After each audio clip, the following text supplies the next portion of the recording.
Hello everyone, and welcome back to Pokerole session 157.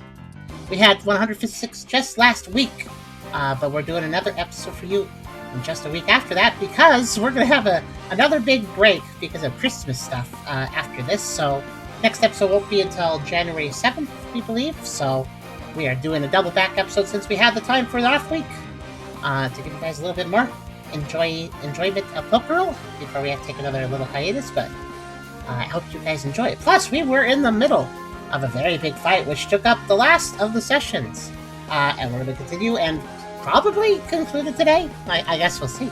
But before I begin, if you like the video, do of course think about giving a like, maybe subscribing if you'd like to do that, maybe coming over to Twitch if you want to watch this content live, and I very much appreciate it if you might consider it, because it's fun to have live viewers, even if I can't always chat with the Pokerole crowd, Pokerole stream crowd.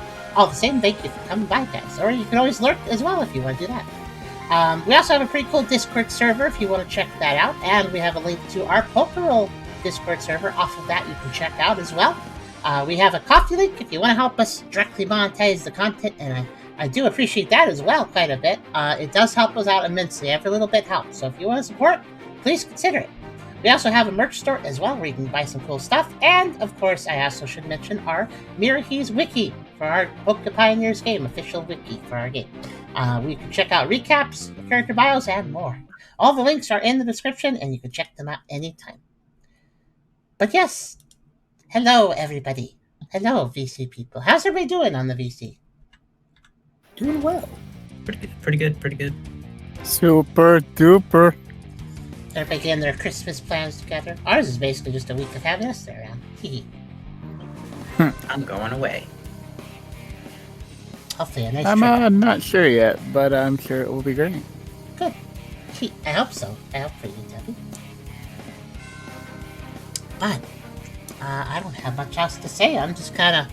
I had to fix this map and stuff, so I'm just like, oof, at this point. So I'll hand this over to Car to give us a recap, and sort of a recap on the battle would be useful, honestly, at this point. It's been a complex one.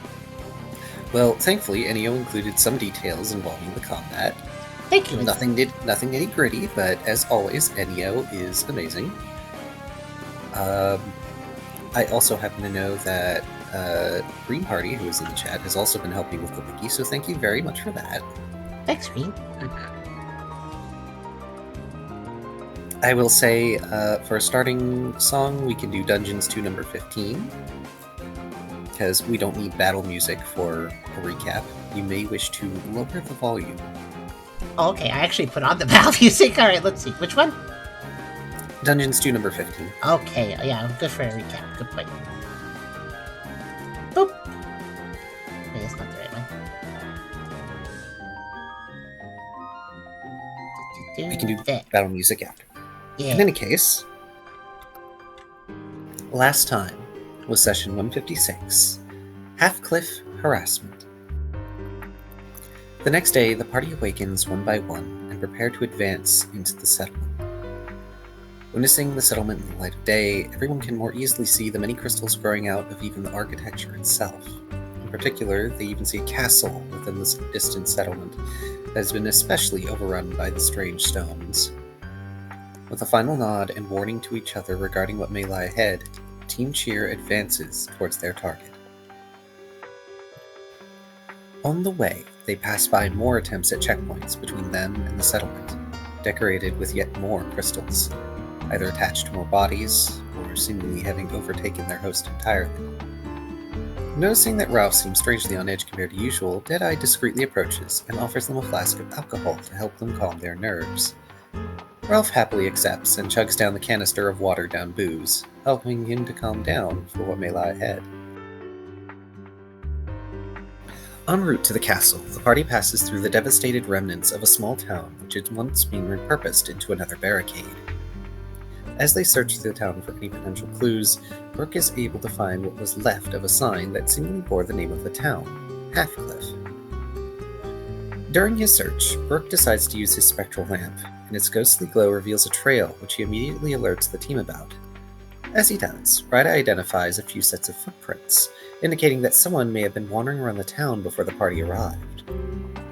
Hoping that the footsteps may lead to a potential survivor, the team decides to follow the tracks Ryder found. Following these tracks, Tucker comes across and investigates a dead tree along the path, covered in vines and bearing a pair of murkrow, watching the party upon its branches. As Ryder continues to indicate where the footprints are leading to, the trail ends at a building with its doors slightly ajar. Brooke approaches cautiously and calls into the building to ask if there's anyone still there, and watches as a pained Pokemon covered in crystalline growths lunges towards him. Brooke steps out of the way to avoid contact, and, as the Pokemon's lunge fails, it lets out a scream that not only sets the party on edge, but alerts the Murkrow and many other creatures that let out screams in response. Before the party can properly react, the vines of the tree seem to come to life, manipulated by the Murkrow to try and tie around Brooke and prevent escape. Noticing this, Brooke attacks the Murkrow to scare them away and release Brooke from their restrictions as the rest of the party prepares for the encroaching horde. Trying to keep contact to the minimum, the party attempts to incapacitate the team with ranged attacks. The team of enemies, yeah, sure, but we'll go with that. The task, however, seems difficult, as even burning does little to sway their opposition, and soon among the horde steps out an armed and armored Gallade, which seems to rally their crystalline brethren with a shout that causes the many crystals adorning all their bodies to glow. Brooke shouts for the party to group up together to watch each other's backs and to protect Lyre as their onslaught becomes more intense. As a set of heavy footsteps becomes more noticeable, Ralph is first to see as a Golurk enters the fray and warns the party about it before it gets too close. As more and more foes fall, Ryder has a realization as they recall the glow of the crystals that began following the Gallade's rallying cry. It reminded them of their past memories, and how the knights that worked under their lady, including themselves, could use the self-same protective ward.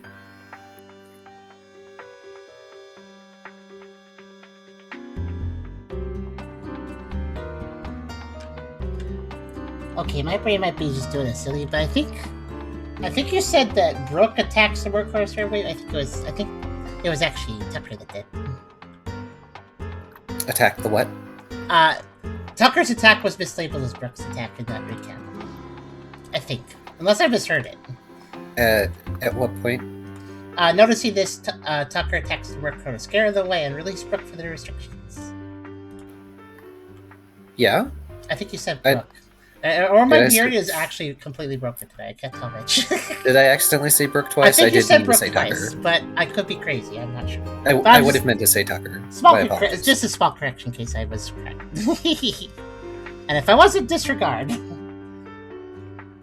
But yes, we learned something, and I wanted to call that out because I wanted to point out that Tucker was actually able to. The recap didn't go over this either way.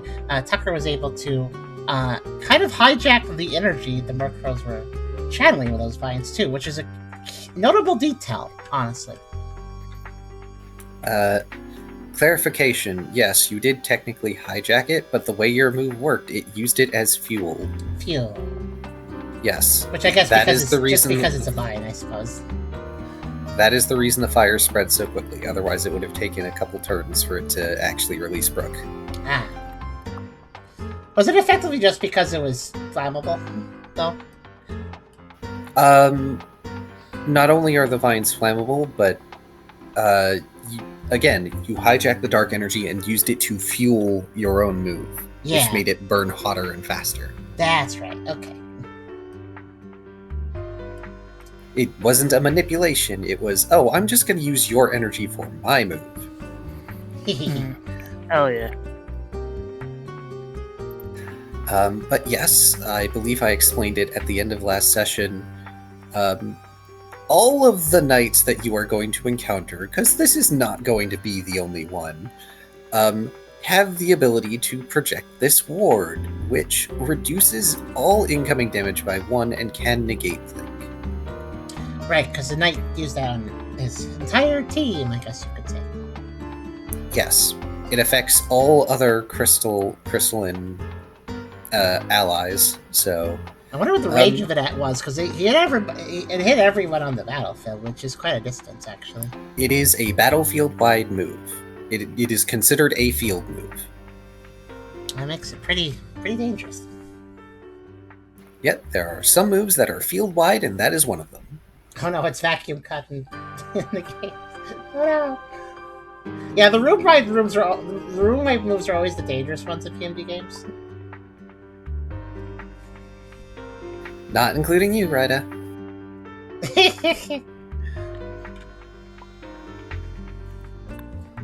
And yes, has yet to take root, I suppose. And actually, did the recap mention that Ryda got hit by the crystal attack? No, it did not. I didn't think so. Which That's is also fine. significant. Ryda did get hit. Ryda has been marked. As seen in the HUD.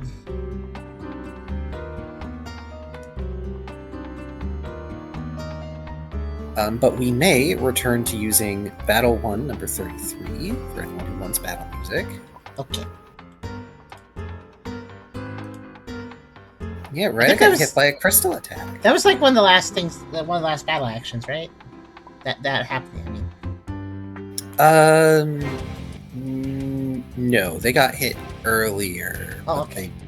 One of the last things happening was paralysis and the Snover getting paralyzed, which is hilarious. Oh, right, because of that one ability that almost never procs, but it did this time. Synchronized. Yes. I believe everyone still has bravados, unless they use them. I used mine. I'm pretty sure. I use mine. Okay.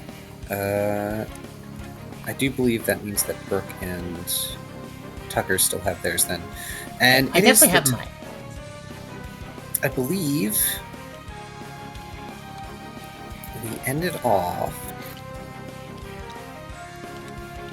at the top of the round for simplicity's sake. Oh yeah, I also collected all the debuffs. Yes, all the debuffs. So many debuffs. You're goodness. suffering -2 to accuracy, -1 to both defenses. What's my stride Boy. penalty with -2 accuracy?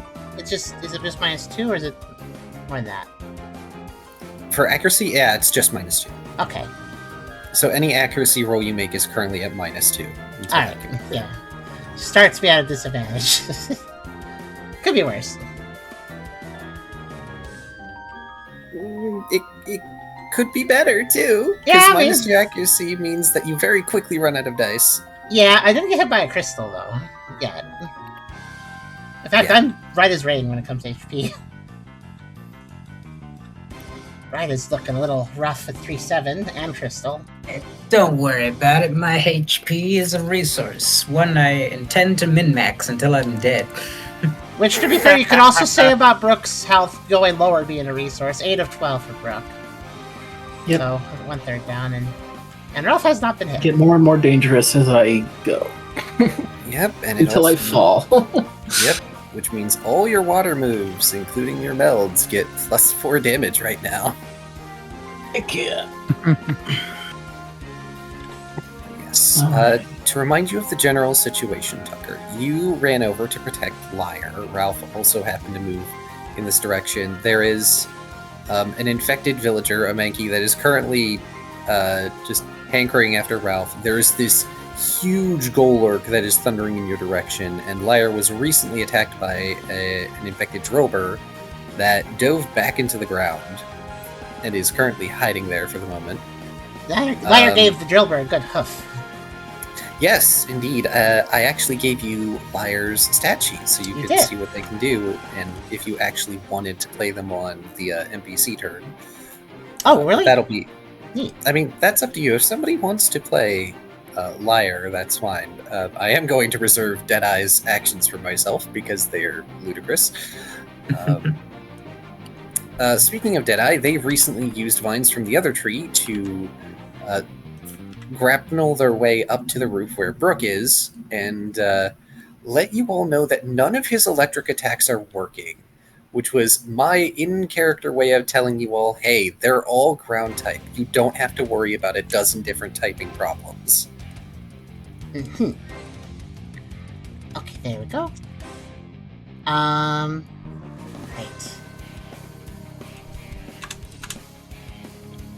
There we go. Okay. Just starting the information game. There we go. Yep, and I'll ping on the map just so you have some references. Of course, there's the tree that no longer has vines, water tower. This is a higher roof. You cannot see in here. That is a lower section of roof. Yep, with hay bells This as is- kind of steps. Big jutting out crystals that actually connect over here. And this is just a hut over here, behind which the Golurk was lurking at the time. And in retrospect, I wonder how he hid under that. It's just a hut. Very impressive. No, behind. Oh, not behind, in. okay. Behind. And everywhere inside this purple circle is difficult terrain. It will hurt if you walk in there. Really? I mean, I knew it was like a crystal wall, right? Yes, it's not a wall. The entire field within that circle is coated in crystal spikes. Oh, that's not good. Yeah, it's Oh no, see the Stealth Scalus' crystal spiky move. Yep. Yeah. stealth rock or the hack thing that Pentacle can do. And as we were in last session, I briefly talked to you, Tubby, about next plan that Tucker's going to do, and that Ralph would technically be in support of it, so it's going to happen. Yeah. Okay. Right. Let's see. Tucker will start the round by rather quickly, because this is kind of a tight situation, Traitor liar and expressing, I'm going to move us up higher with the others. Hold on. And they will quickly paw grab liar and use shadow sneak. Alright. And yes, Ralph is not being included in this because Ralph could probably handle himself a bit more there. And liar is current concern. This is happening right next to Ralph, though, so Ralph could see that this is happening. So, Yeah. all right. Yeah. Yep, and I remember dictating that you can take one other Pokemon with you during combat. And I guess I'll roll it and then I'll call out where we're going. So, Dex Survival Stealth -2. That's just 8 dice. Okay, Alright, that is excellent. that's a really strong starting roll. So the Shadow Sneak would either be directed to Rida or Brooke, depending on the situation. Tucker probably doesn't know where Rida specifically is after Rida ducked down to the lower part of the roof. Correct. Brooke's but pretty visible. You can use the shadows of the there would be a little underledge that you can use the shadows of to try and get in there. That would be close enough. Okay, yeah, we'll do that as long as it's logical that. Yeah, I mean, I guess it's still probably the roof design makes it clear it kind of divots. So yeah, I guess I'll aim for a divot. From the ground, you wouldn't be able to tell it divots, but you can at least see to the upper crust of it. Okay, So you normally you would be going in blind, but you rolled a 7 on accuracy, so you would be able to get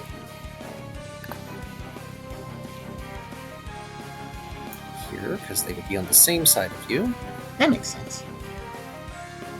as you emerge out from under the eaves. And oh look, there's Rida and more enemies. This might not be as safe as you thought. Oh, which tile am I actually on with fire? Where I left you. Oh, okay, that's between tiles. I was just curious. Oh, sorry. It's okay. I was looking at the hay bales and was like, that's a tile. Yeah, Yeah. yeah. Then I looked down that line. I'm like, it doesn't quite light up. All right, there. Okay. All right. Tucker will grab Liar and somewhat forcibly, because of the situation being tight, especially that Glowlurk approaching, kind of just push Liar down into the shadows with himself. which I assume Lyre does not resist, so... No, they do. Upon emerging the other side, I mean, it's kind of weird to emerge out of kind of next to a hay bale, probably a bit scratchy, but they emerged all the same just fine. Tucker takes a moment to collect himself, given, well, this is not a space he's actually been looking at before, so... but sees Rida. Is Rida, like, upon immediate observation, is it clear that Rida got hit by a crystal attack? They do have some crystal shard embedded in them, yes. That's not good. And the Snover's condition, what happened to the Snover? They got synchronized paralyzed, they're also a little injured. They are paralyzed and mildly injured. I can't remember, Rida had a bit of a little match against them, right? And didn't do that much damage, like Plink or something? Yep. Okay. Tucker will, I assume I can use movements after Shadow Sneak. Yes, you use Shadow Sneak as an action. You do have one free move. As a reminder, if you keep your free move, when you evade, you can use it to move one space. Oh, I forgot about that. Okay, in that case. And how would you judge... Would it be an action to do a quick conversation with Lyre? I assume that would be an action. Talking is usually a free action. If it's going to be lengthy, I will have it take an action. Well, I guess I'll just express it and you can decide. How's that? Okay. Okay. Tucker will analyze the situation around them. Is Brooke currently in line of sight? I'm like on the other side of the roof here. Okay. You're kind of you're on the downside, so you wouldn't be. I know where you At are. most, you can see the top of my head. Yeah, you can see the top of Brooke's head. You can probably also see Deadeye if you look. Because of that. All right. Tucker will, after getting a quick observation of the situation and seeing the Snover and the Mr. Rhyme as well, will turn to Lyre and express, "Hey, I know we don't normally ask you to get involved in these fights, but this one's pretty tough looking. Can I have your support?" Lyre dips their head in a nod. And then they turn and sort of widen their stance to brace, lowering their head towards the Mr. Rhyme. Alright, you focus them. It looks like Ryda's injured. I'm gonna help them out. Alright, that's good. And after that, Tucker will... Indeed, I think keeping the free action is smart. And mind you, Tucker's certainly talking loud enough for Ryda to notice that they appeared behind Ryda. So, I have plans for Mr. Rhyme. Oh boy.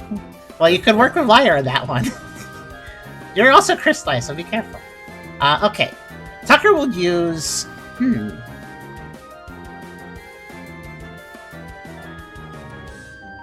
I mean, I guess... Yeah, Blossom of the Dark doesn't use my Shadow Sneak. Okay, I wonder... Oh, that's such a good question. I haven't asked that question. Dark Pulse can avoid hitting friends, but would Blossoms of the Dark avoid hitting friends? Yes.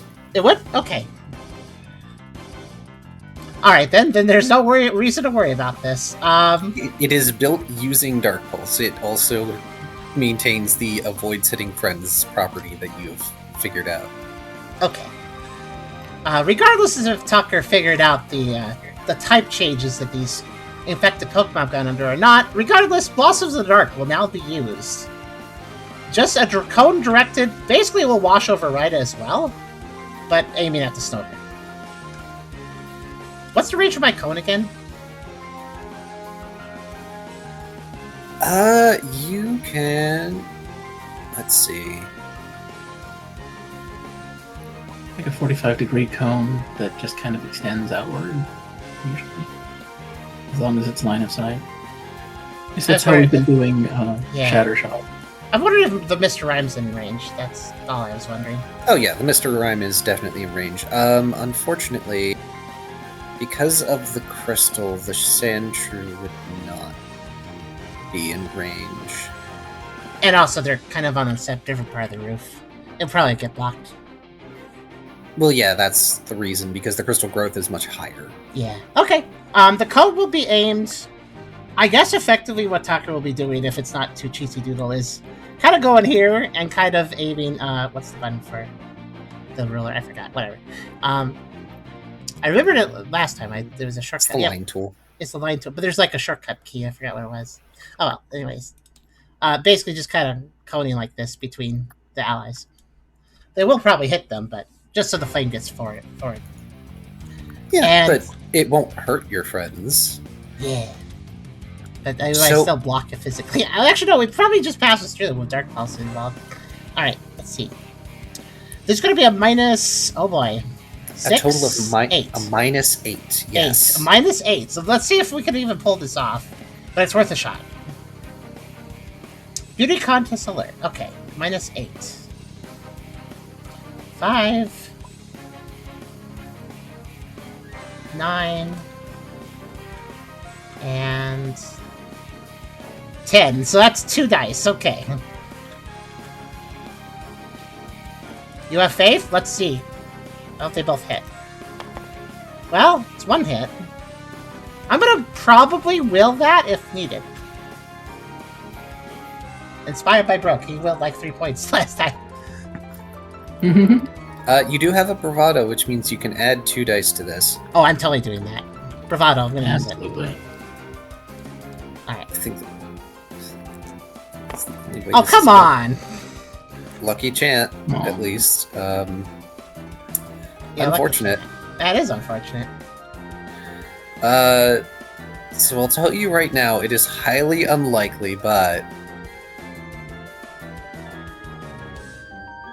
Heroes have happened before. Wait, hang on, I need to double check paralysis. Or not. They don't have lucky chance, so that's a 0, right? No, it's a 1. That was for the Snover. Okay. Which means it can still dodge if you... but let's see what the other one does. Okay. I guess you're right, that debuff is annoying. Uh-huh. Accuracy penalties suck. So the Mr. Rhyme will have no problem evading. If you expend a will, you can bump that one up to a 2 and get the Snover. I think it's a context-based situation where Tucker would, considering that Rhina does seem to be in a bit of a trouble. So I will expend a will. Go ahead and use your damage. Okay. Special +3. I don't have a special debuff. Okay. Worth checking.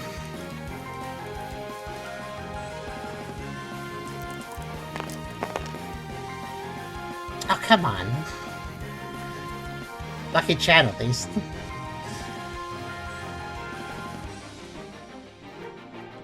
Okay, I guess I get 1 good roll and then the rest are not. Everybody gets 1. Well, if everybody lost their strength buff, you have it back now. I don't think anybody did, though. Wow, this is just an unfortunate first turn. Well, hold on. I got 2 burn dice. I'm sure they'll land in my favor. Okay.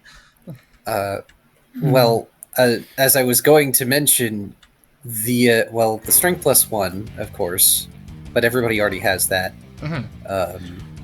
So I was going to mention, unfortunately, even as you use this attack, you're still not used to using it, so you unleash it in this cone, and it creates these scattering blossoms of black, dark energy that explode into flames, and unfortunately, the Mr. Rhyme is able to get out of the way. They just sort of, hop over the miniature, dark fire explosion. Meanwhile, the Snover, that veil, the Queen's Veil field that they have, protects them. So, unfortunately, they take no damage. Oh, that's like a defense thing. Okay. Does it serve at least as a distraction? You certainly have drawn their attention. Okay.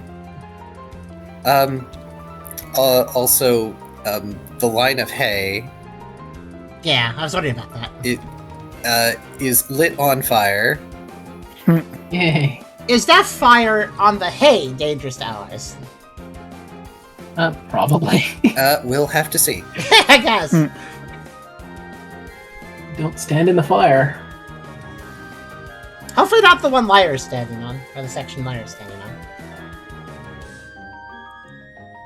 It doesn't look thatched. Are you going to do anything else? Tucker seems a bit frustrated that didn't have more of an effect, but it did catch his attention that the Queen's Veil was a thing. Obviously doesn't know the name of it, but does it create an effect like a glow or something? Mm-hmm. Okay. That's worth noting at least. At least there's information gathered from that. Okay. Yeah, they all have this...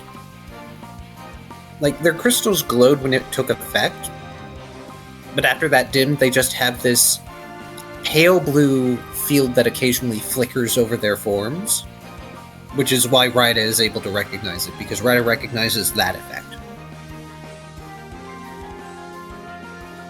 Actually, you know what? I could... I'm going to apply a little more pressure. I have exactly 1 die for this, so sad attack on the silver. Assuming that's okay.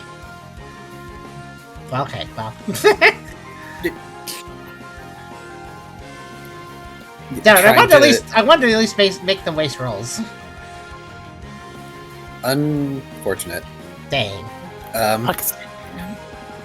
Yeah, the accuracy down is one of those things like, if you can get rid of that, do it quick. Getting rid of that. I'll have to think about that. But hey, at least I'm using my moves. In the past, I would, in battle, just, do 1 attack and quit. That is true. Personally, I would recommend ending your turn now so you can possibly have some evasion, because evasion is not accuracy. Well, you said that I could lose my movement for that, so that's what then. Yeah, if you evade, and you have your free movement still, it lets you move 1 space, which can technically negate a physical attack that is up against you. Interesting. Okay.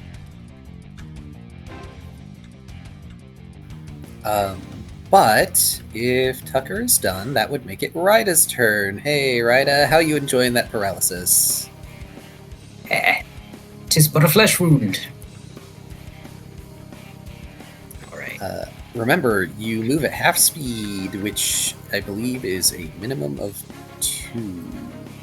Who needs to move when you have telekinetic powers? I'm gonna use hypnosis. Oh, right, I forgot. You had a plan. Yes, I do. I'm gonna use hypnosis on the Mr. Rhyme. Okay.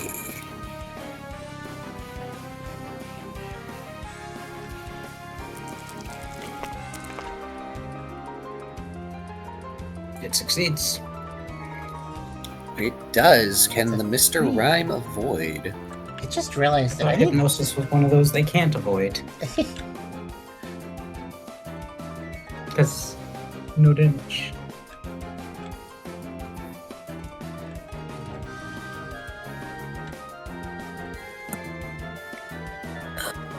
Please. I need this.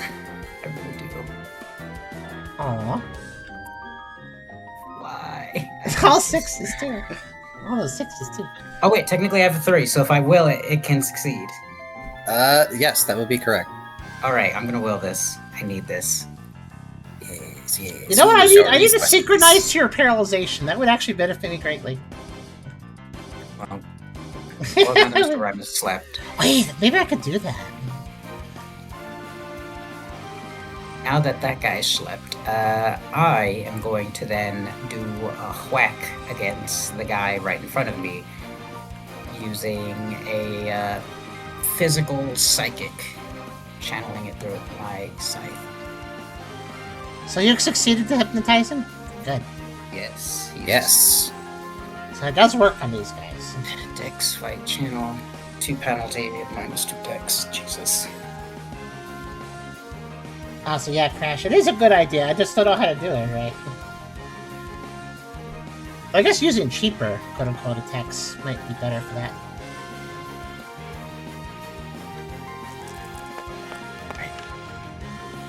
Arceus, come on. Goodness Cool. gracious. Oof.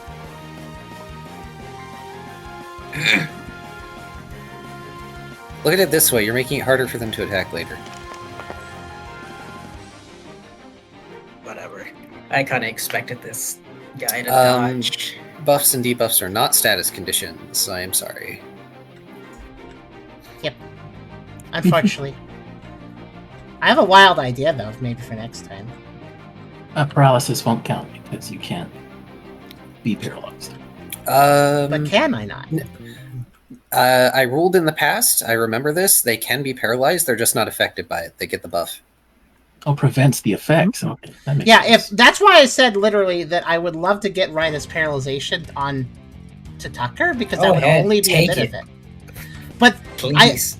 there's only one way I could see of possibly doing that, and maybe it could be sympathy.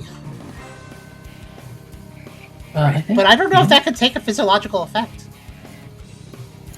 It would be empathy. Or empathy, Yeah, empathy sorry. does that. Empathy allows you to add your own resistance dice. Paralysis does not have resistance dice, but I'm willing to be a merciful god. So I could use empathy to acquire some paralyzation from Ryda? Unique circumstance, Ryda has synchronize, and also you're being creative with empathy, so we'll see Okay. on your next turn. Yeah, we'll see. We'll see if it works. We'll see if the rolls let me. So the Snover dodges your side attack. What else are you doing, Ryda? I want some of those tasty, tasty dreams to heal. So I'm going to use Dream Eater. I forgot you had that. Nice. Yeah, I also forgot that Ryda grabbed that. It's a bit Recent development? Oh, recent one, too. It's No, I've had this for a good while. Yeah. That's why I Too bad said you don't HP have, is a resource I intend to use. Is that a crit? That is a Yeah. crit. crit. Too bad you don't have Psycho Shift, right? Then you could just give Tucker careless. So crit is 2 more dice, correct? Yes. So special +4, +1, +2. Random thing. When Deadeye was expressing how he can hurt them, who hurt him? Brooke at least. Okay. Yeah, he was talking to Brooke. Ryda would have probably overheard him, potentially. It's Okay, also just Deadeye, his voice is a bit raspy. raspy, yeah. Yes! Brooke could easily convey his thoughts that electric attacks aren't working. That's Okay. 7. Yep, 7. 7. Let me look. I was curious about that because Tucker technically doesn't know that Ice Fang would be the best move right now. So, that's why I said so. And this is a special move, right? Yep. It's a shame you're hitting an archer with it. Can't hit him with my scythe from here.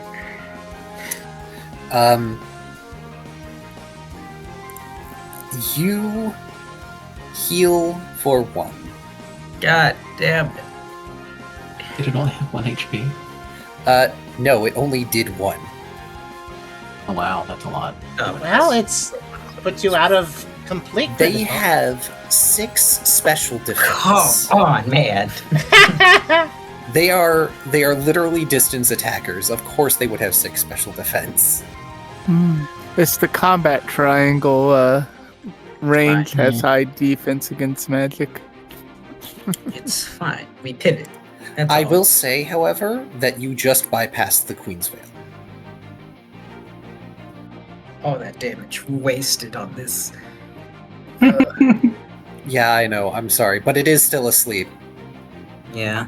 It isn't even getting any ticks to removing sleep from that.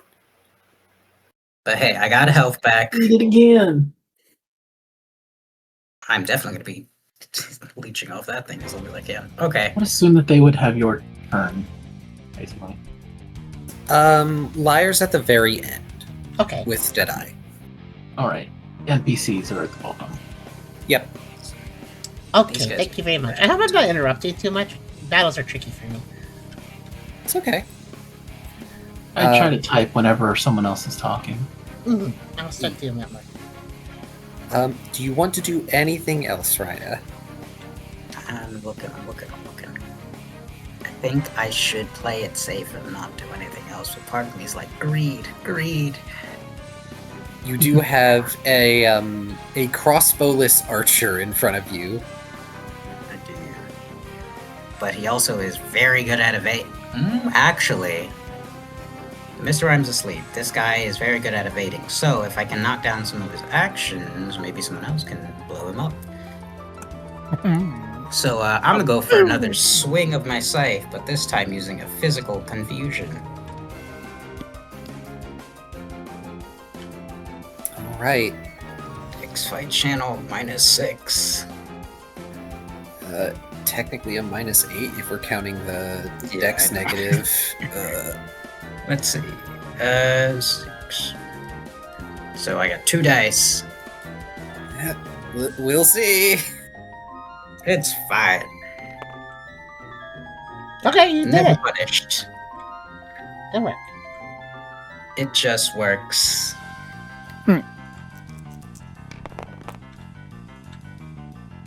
It's fine.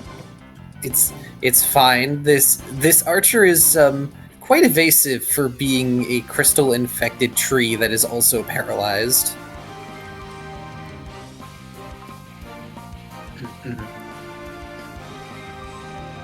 But now it only has like what a -6 to anything it tries to do.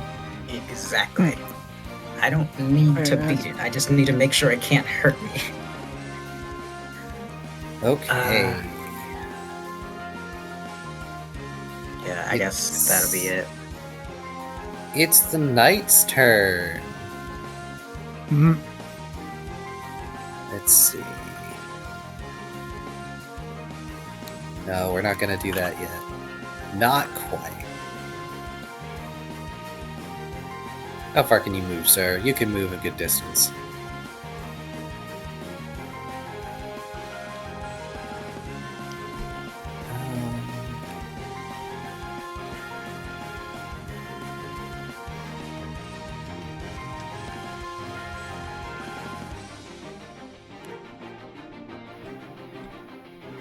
Let's see.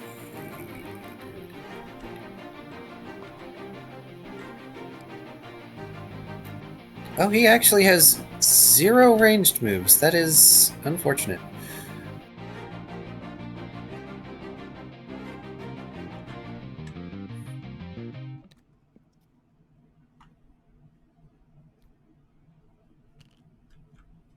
So he just kind of shakes his fist up at me. They move confidently towards the very ruined palisades.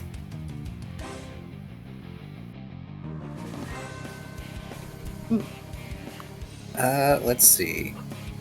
Oh, they can do it again.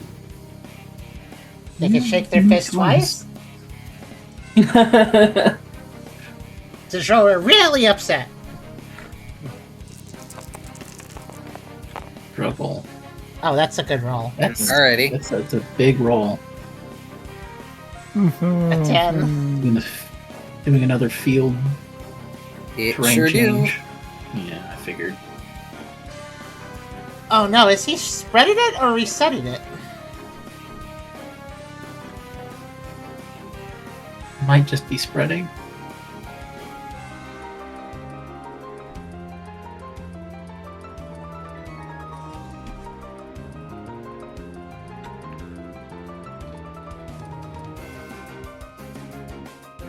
I think it's spreading. Correct. It does spread the field even more as it progresses. Yeah, floor's lava now. Great. So anyone moving through that area will take 1 damage. That'll shred you fast. What if I parry it? You're gonna parry the floor like Hollow Knight Pogo, are we? Oh, like fucking Scrooge McDuck. There we go. Boing, boing, boing. Alright, and they're gonna spend another action because...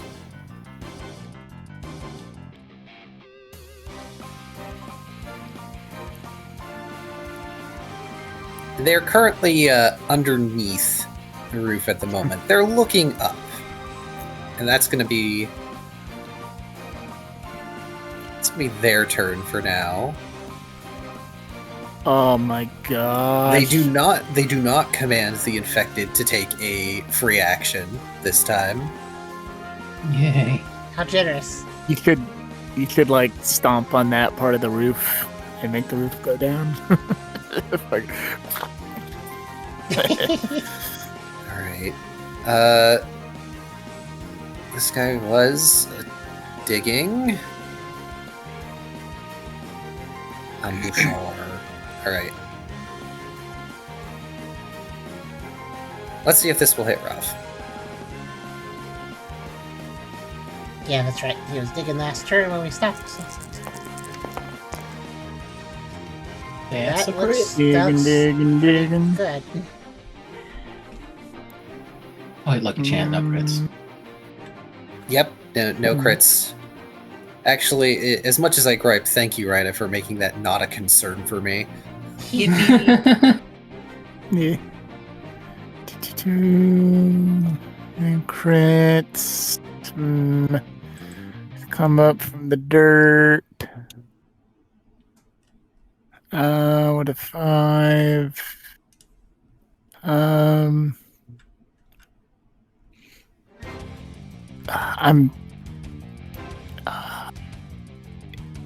Yeah, since it's going first, I think I am gonna just try and tank this. Oh, you want to tank it? Alright. Yeah, hopefully that's not the wrong choice.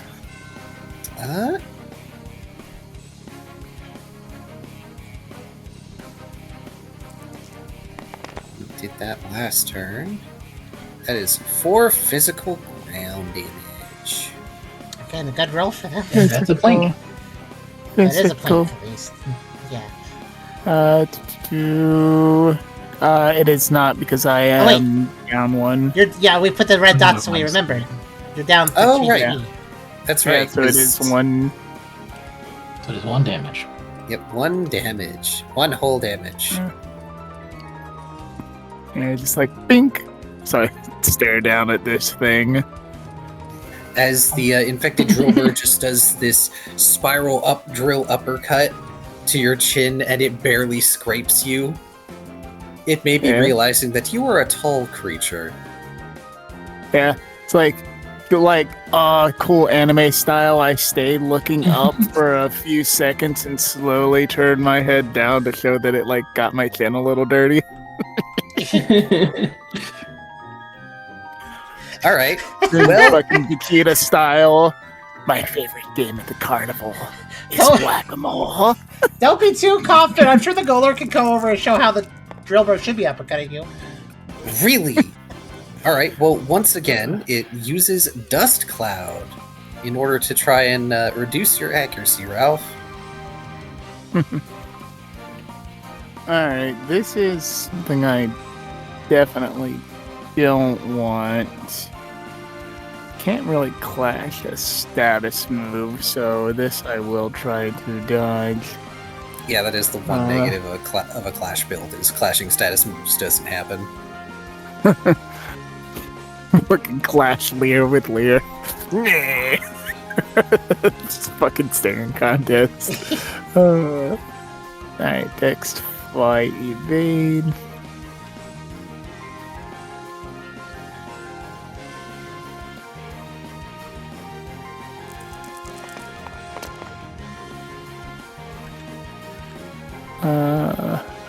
That's enough. It's a 4. Yeah. I want to say I jump out of the cloud and land again. You can use a movement to reposition if you want.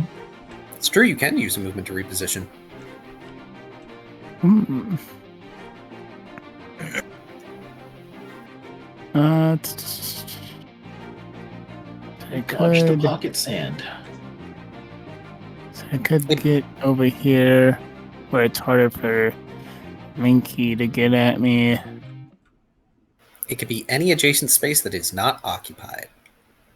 Yeah, so like, I could turn over here. That might be actually, yeah, that might be a little more advantageous because I can start kiting around the tree. either here or here. If you roll there, you will be breaking the sign. That'll sign. probably be fine. Then people will get lost. Nobody will know where they are. Hey, are physical attacks able to hit diagonally? They are able to hit adjacent characters. So, in whatever square is around you, you can hit with physical moves. Unless it's ranged, in which case it functions like a special move, and it's just like anywhere you have a line of sight, it's fine. Alright. Yeah. Because I want to still be able to hit this thing, but I am thinking hiding around this tree might be the play.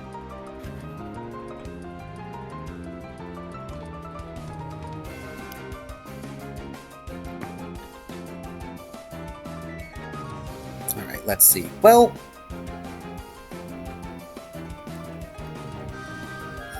it's just use dig. It's going to try.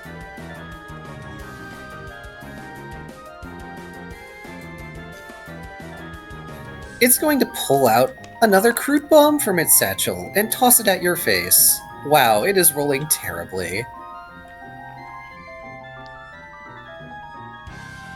Honestly, good.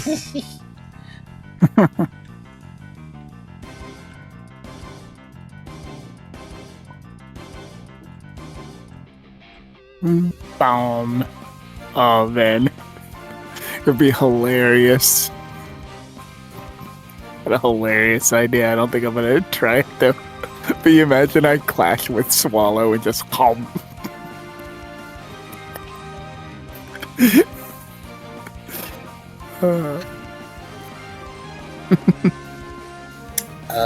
Let's see.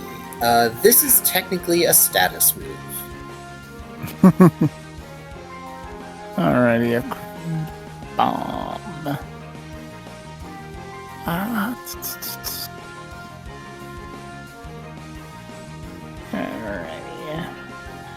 I forget what status this thing inflicts. So They've used one bomb, but not this bomb, if I recall right. Could be anything. Could be anything. Okay, I have a plan. I'm gonna tank it. Are you certain? I have a plan. You are now asleep. As it explodes into sleep powder. That's the one thing I can't psycho shift. That was my plan. No, it's okay. You can snore now. That's your other plan. Oh, yeah, there we go. I can leech life from Ralph now. I'm a Snorlax. I can offensively sleep. And Ralph can just rest it off once. You put in a Snorlax the same as like Snorlax, like, that's part of my plan. I'm good at this. But I was thinking he was gonna like paralyze me or burn me or something. I was gonna be like, stick with this. This thing has two different bombs, and it picked this one.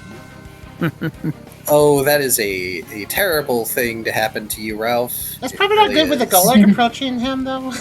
Being asleep at all. Yeah, that's kind of an issue. It sure is. However, every time you take damage, normally you will receive a tick to waking up. Let's see. Yeah, you can roll insight at the end of each of your turns, and if you get 5 successes, you are no longer asleep. So you might just wake up. However, since you can't evade or do anything,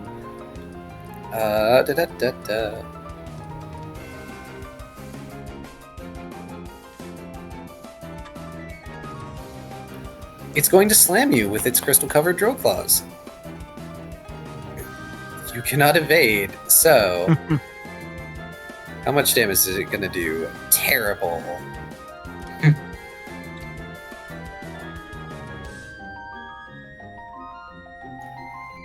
This thing might still plink you. It just doesn't do anything. What the heck? Wow. It's like fucking bull. Aha, now you're asleep. Yeah. I am not physically strong enough to hurt you. Oh.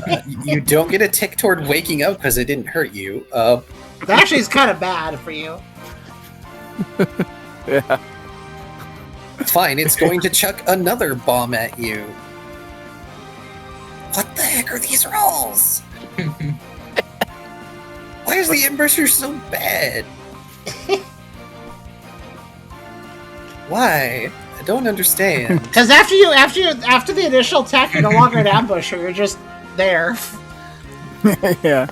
It's like the thief is attacking the tank, so... Not even any plink. Okay, this is actually bad for Ralph, though, in a way, too. Yeah, if I want anyone ticking me towards being awake, I want it to be the one that can't hit worth a shit. Yeah, you kind of do. You want him to plink you. However, the -1 accuracy goes off because it hit you with a mud bomb. It got in his already closed eyes. Wait, so he didn't plink you for any chance of waking up from sleep, but he did mess up your stats a bit more. Just made you a little gunkier. I'll have like some nasty eye burgers when I wake up. Alright. How far can this thing go? It's gonna hop in the ground.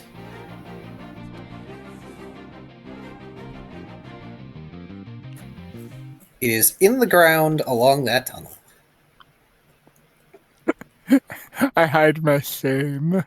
There goes indeed. Rook, it is now your turn. Oh dear, what am I gonna do now? Ralph kind of needs help. Yeah, you would have been looking at Deadeye, so you saw Ralph just stand there and get a face full of sleep powder. Need someone to get them out of there. I might tell Ryda to teleport them as soon as possible.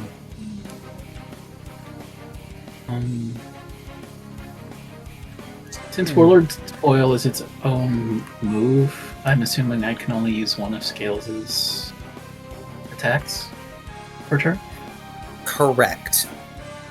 That is the limit of Warlord's Toll, unfortunately. You can only pick one spirit and one move if you have more than one move from a spirit.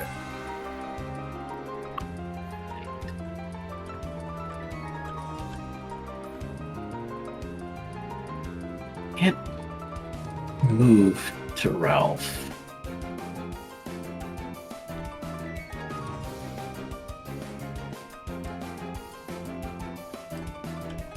That's clever. Oh boy. Oh, that is clever. I'm going...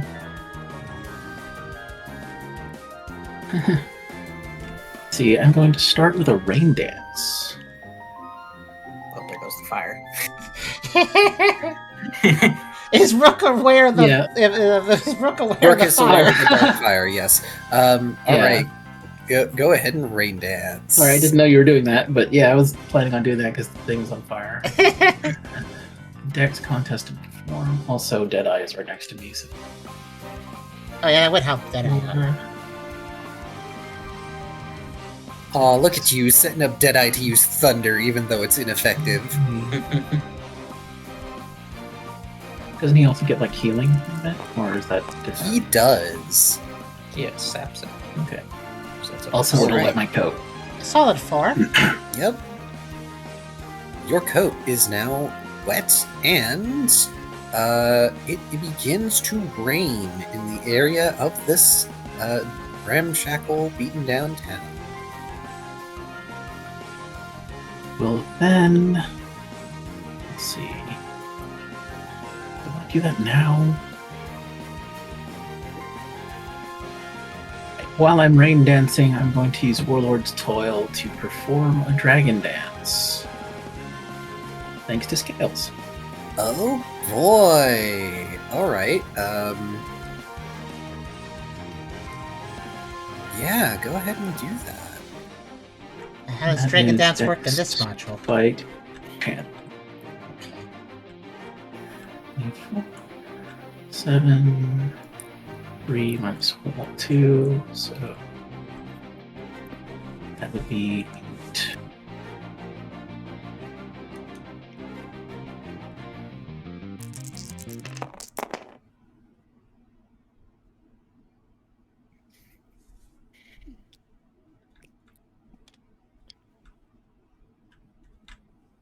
Excellent. What does that buff for you? Dragon Dance. Let me read it. It's +1 strength, +1 dex. Really? Only +1 of each? Sad. Well, that's what you have listed. I didn't remember how much it was. I can look at it, but it's probably exactly that. Yeah, probably.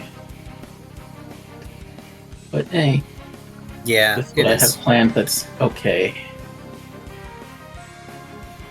And because it's scales, you do not need a will. Does That's what scales happens cause is a you- accuracy penalty out of curiosity? Does what? If using one of Scales' moves, does that affect your accuracy penalty? Yeah, it's because he's using Warlord Soul. Yeah. Okay. That is Yeah, one of my moves. Yeah, it is an action. As you fluidly move from the rain dance into... It almost seems like a sword dance between you and Scales as they appear with their twin blades. And they sort of flow and clash with yours before they whirl around as if to watch your back. Nice. I love it. Gee. Can't do that yet. I will later. I'm going to... Can I use Leader's Pressure to dazzle/distract on the Golurk and Haunted? You may. Right. It's 2 insight. So if this works, he'll get -2 insight, and Which... affects special defense, I believe. If this works, it'll have 0 special defense. Yay! Social contest and specialty, which is performed. Oh, I forgot about that. 6. Oh, Ryder's gonna be so mad at me. 7 What did you do? minus What did you 4. do?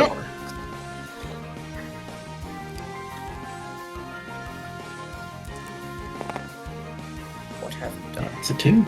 I don't know, there was some comment off the perform stat. I'm not sure what you're talking about. The Golurk isn't going to try to evade, it's not paying attention to you initially, so, yeah, it now has -2 insights. Take that. As it slowly turns its head, there's this grinding of rock and stone, as like crystal bits chip and break off, and it slowly turns its bulk towards you. And my dance with a middle finger.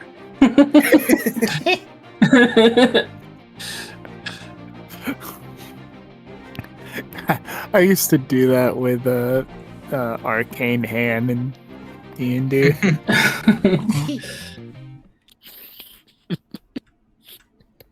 That is... Well, let's see.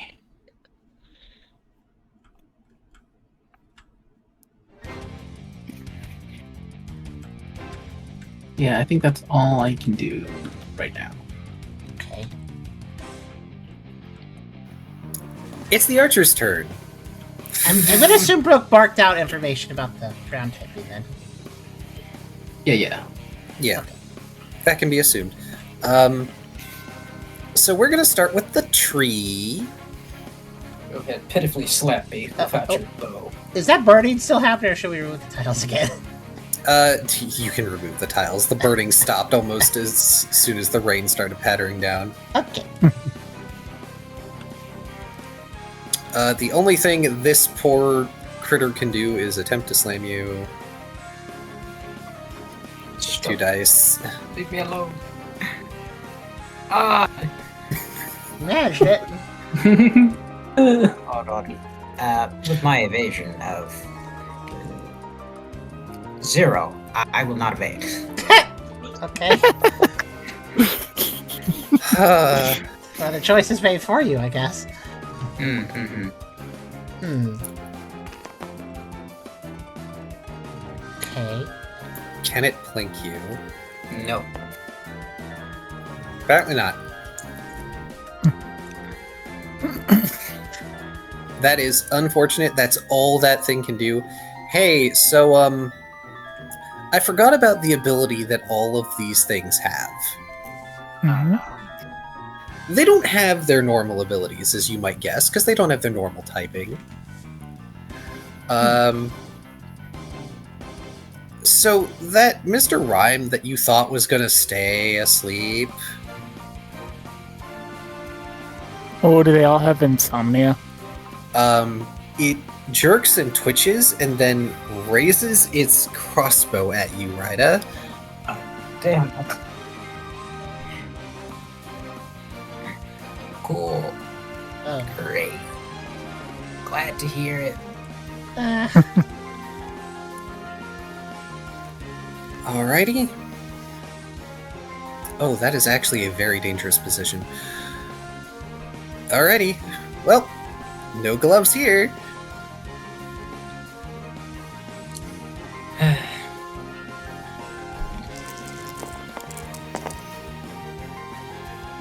Alright, I guess. So, Ryda, and everyone within 10 feet of Ryda, as it fires a crystal bolt. I know Ryda can't dodge. What about you, Tucker? I mean, I don't know what 10 feet is, so... 2 squares. Okay. Yeah, Brooke is safe, Deadeye is safe. You and Lyre are basically the ones that are going to get hit, as well as the Snover. Well, I got my free action movement thingy still, but I don't know if that helps. If you make the evasion, you can move. Right. That requires evading. That does require evading. No matter what you do, requires evading. I don't even know what negative I'm at this point. I forgot. I was keeping track on the tracker. You're at -6. Oh, right, there's a tracker. The tracker keeps track. Yep. Evading doesn't require accuracy. The Snover is going to get hit.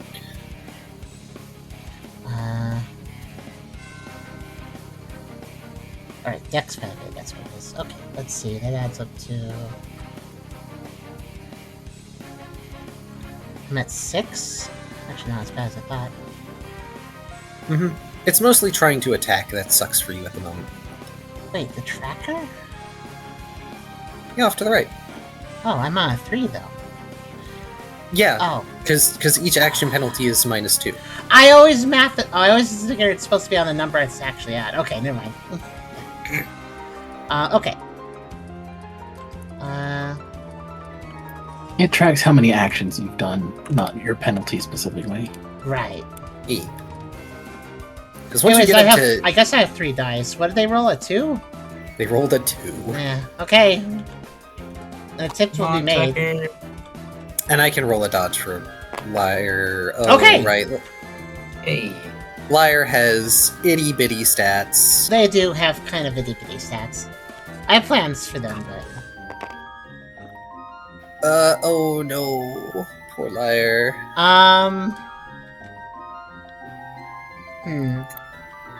I promise you, Lyre will not be, suffering terribly here. Okay. I was just pondering if I could use my evasion to push them out of the way. If you want to, you can. Could I instead cover an ally? I'm getting hit anyway. And I haven't used my movement. Oh, yeah. Alright, sure. I will take priority to what I'll say that, Ryda, if you're gonna do that,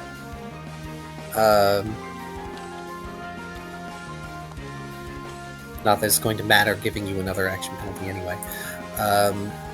You move the blade of your scythe in the way so that crystal shards will not fire in the direction of Lyre. Okay. Consequently, this means that it was easier for Tucker to dodge, even though Tucker already dodged. If you want to, Tucker, you may move a space. Okay, diagonal or just horizontal? Any space adjacent to you that is Okay. not occupied. Then here. As you leap onto the roof to avoid this blast, let's see how much Rida suffers. Guys, I'm dying. You are being hurt terribly, yes. How much damage? Oh, right. Fortunately, the rider raising their sights very much signposted what they were doing. Otherwise, Tucker would have probably still pushed higher. RNGesus, please. That is 5. This is against special defense and ground type. That's 1 damage.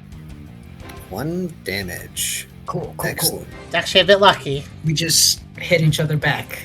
That's all. Yep. Crystal 2. Ah, As more shards embed into your frame. It is unpleasant. Oof. Let's see. What else? Tucker basically just gets to watch that the stresses embed you from this vantage point. Oh, right. Liar attempted to dodge. They're also moving. I forgot. Because they hadn't gotten to use their movement. So they don't have a free movement on their turn. That's fine.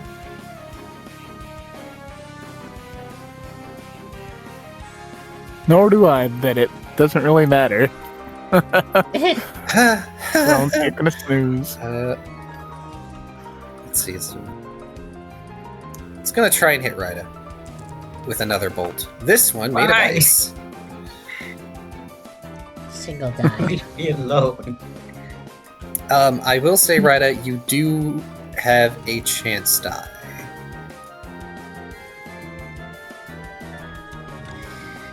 I mean, what have I got to lose, right? I'm already dying.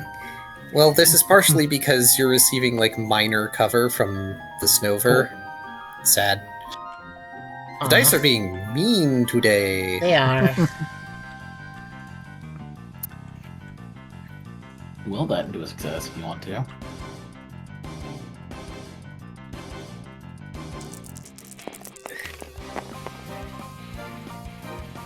Oh.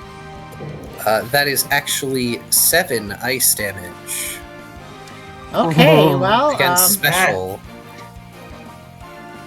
Oh my good golly. Fine. God. That's to 0.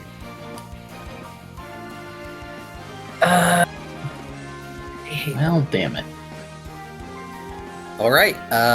When it becomes your turn, Rida, we are activating Primal. Cool. Well, how many people have Reviver Seed? Ryder was holding one, so was Tucker. Oh, well, if Rida's holding one, Rida can just automatically use that up. I will be using that. Okay. Right here.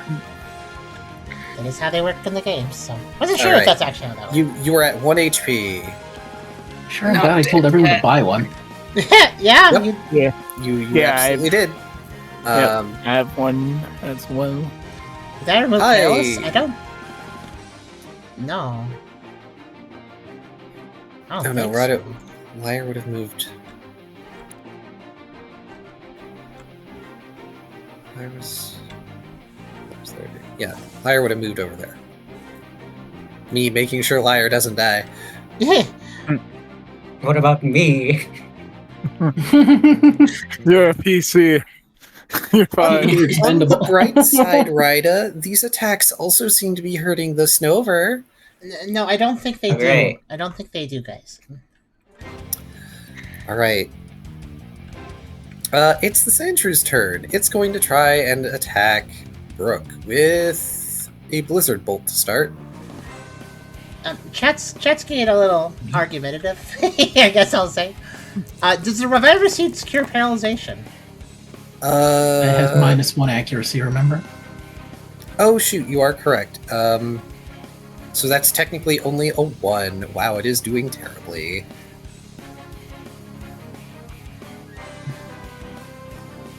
I'm at -6. I have 4 to doctor with.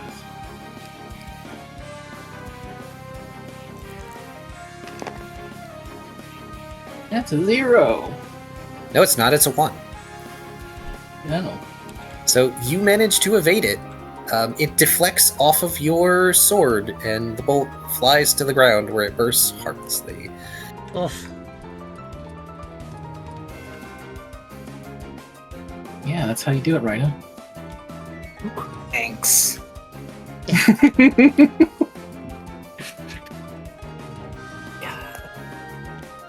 Don't exhaust yourself on your turn, because there's attacks coming. Well, I thought one dude was only going to be able to, like, pity slap me, and the other one was unconscious, okay? I didn't know they could wake up instantly. I gotta say, you play a lot like Rayleigh sometimes. Like, I'll just take it. Well, I had That's what I was saying. in mind. I had to say, like, oh, wait.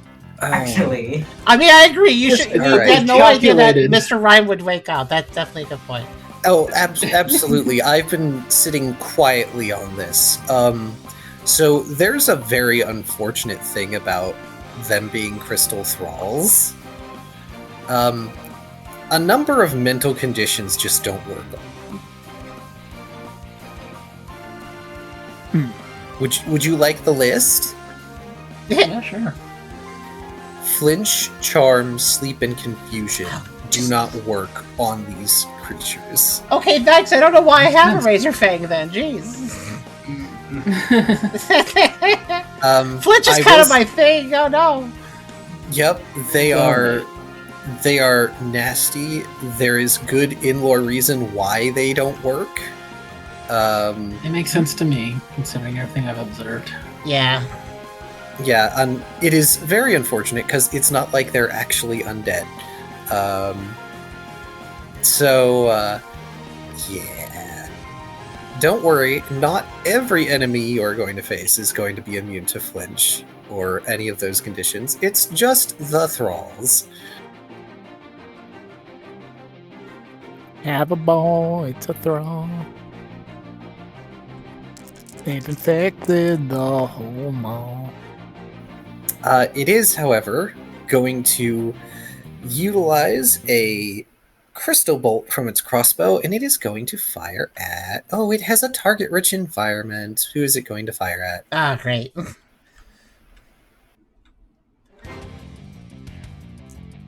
It's an explosion bolt too, right? So, cluster problem. Yep. Cluster problem. Okay. It's firing at Deadeye, which is a terrible choice. Which one is firing? The Shamshrew? Yes. Okay. Yeah, it's his second attack. Yeah, they have 2 ranged moves that they can use against you all. Did I have cover because I'm in front? They do. It's going to be much easier for them to evade. It's also raining, so they'll heal.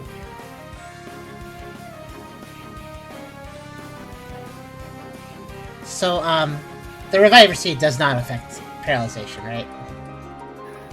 I know people have been arguing for it. Technically, when you go down, I believe you are cleared of conditions. Oh, you are? I wasn't sure. That was the thing I was going to ask. Your status becomes fainted. Yeah, Okay. it overwrites. It's why, like, I don't think we have it set where you can be under more than one condition at once. Mm-hmm. Yeah, I so just couldn't remember fainted the rules. overrides paralyzed, and then Reviver Seed removes fainted. Mm-hmm. So while Reviver Seed doesn't state anything about status effects, the simple fact that one fainted does affect the status effect. Mm-hmm. Okay. That also Deadeye affects... That affects a few things for Tucker, too, technically. Oh my goodness. Yeah, Deadeye's going to, snap an arm up, grab the bolt out of the air, and whip it back at the Sandshrew. Oh! Yay, nice. I feel like there's a GIF for that. Kung Fu Panda. Oh, hang on, let me find the damage. Because I think the Crystal Bolt does less damage than the Blizzard Bolt. That it does.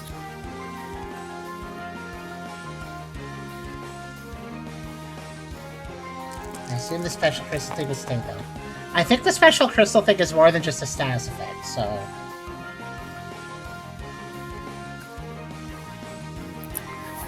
As the sharpened bolt careens through some of the crystalline armor that has coated the one of the Sandshrews limbs, causing it to reel, and it tumbles back. And just flops and thumps until it lands neatly in a niche between a pair of crystals where it's going to stay for the rest of this round.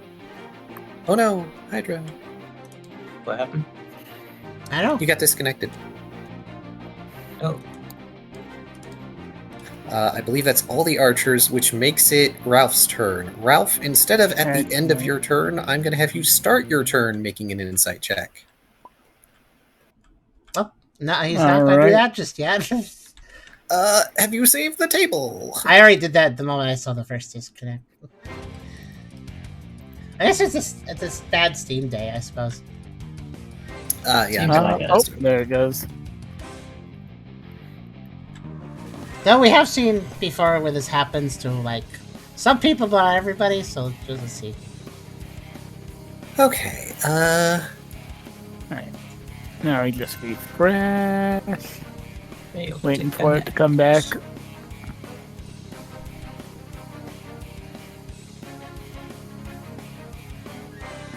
Waiting for it to come back. E. Did you turn off the game just to make sure to refresh it? No, I'm like clicking on join and waiting for yours to show up in the thing. Oh, there it is.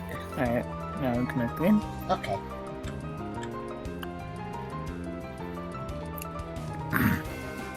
I assume that when you guys disconnect, you check your Steam, because at the bottom, there's the button that normally is it says manage downloads. It could say no connection if you're having issues on Steam instead of manage downloads. So I assume you guys look down there.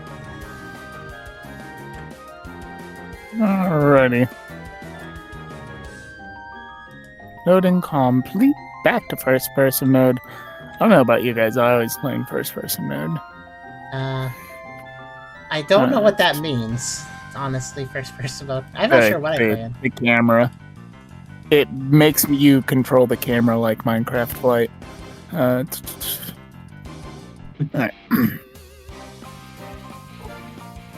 So it's a straight insight? Yeah, it is a straight insight. I double checked it. Excellent. And once 5 successes have been accumulated, I wake up? Correct. Alright, I have a good chance to make some progress on that.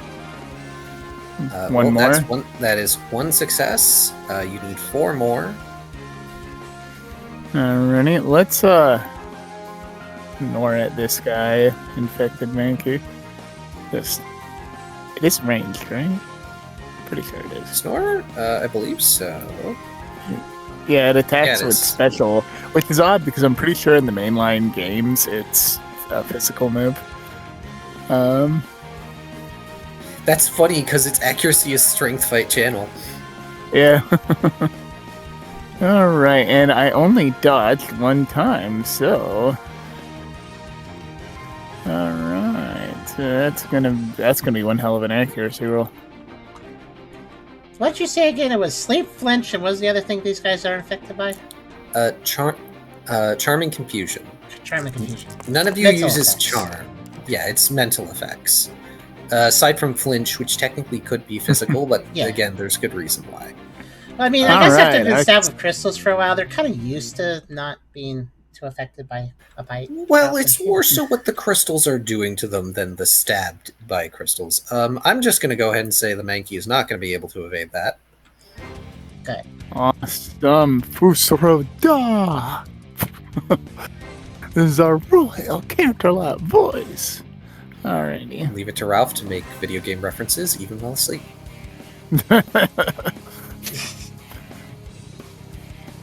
Tis tradition to use this much volume when addressing our subjects. Alright, Oh man, it's a shame they're not affected by flinch. This Joker has 3 chances to inflict it. Yeah. Alright, special +2. Special's Or not my... hungry. Yeah. Special's not my strongest suit, but it is a suit.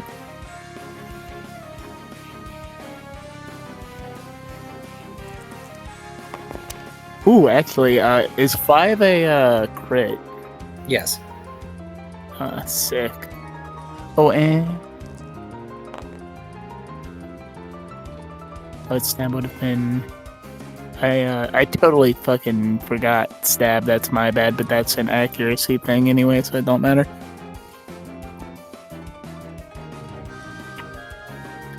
Alright, so 4 4 special?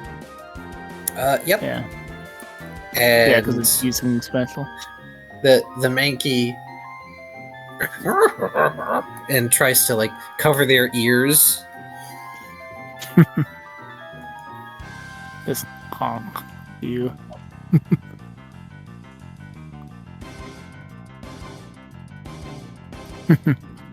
You. It's a shame you don't have what is it that the koala Pokemon has? Sleep Talk that lets it use moves while asleep. Because then I could reallocate the sleep to it.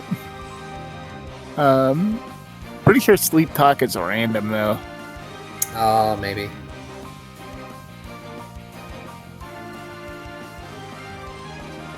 I'd be down to discuss a way it wouldn't be random, but that would be really, really strong.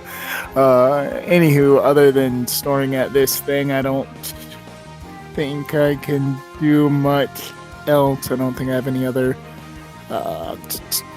If you were more hurt, I'd suggest just having rest. Because you're already asleep. What else is going to happen? Yeah, I don't want to eat a will to recover 1 HP though. Yeah. So, in which case, I guess it's the Mankey's turn. I fucking snored this thing, just...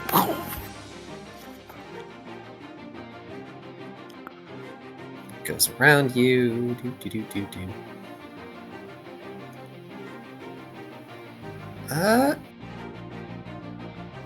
No, it is not going to scream. It is going to try and hit you.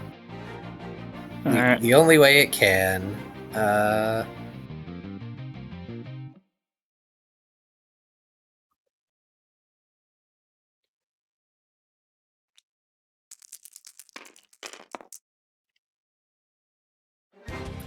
it's going to hit.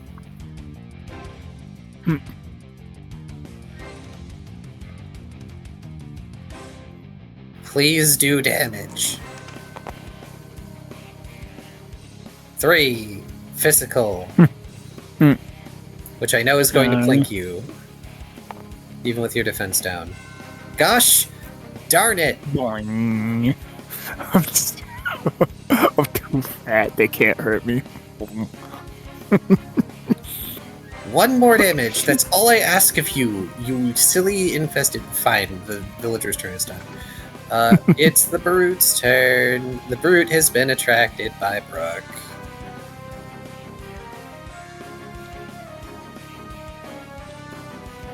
How much dex does it have? Terrible dex.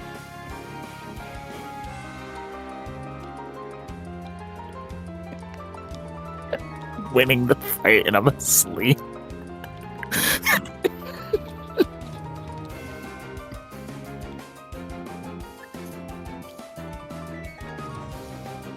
So it expends a number of actions to get directly where you are, Brooke. It's tall enough that its head about reaches the lower edge of the roof. So from the Brute, you are not safe. Makes sense. I kind of figured. And it's going to use one of its own special moves. On Brook and Deadeye, called Brute Sweep. 3. All foes in front of it. Let's see. What's the exact wording? All foe front. So that's like 4 spaces. Do you have any hope of evading? I have 2 dice, so I believe I can try.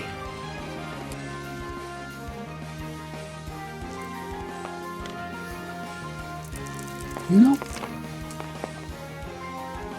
That's fine. Deadeye's going to do evading for the both of you. Oh, cool.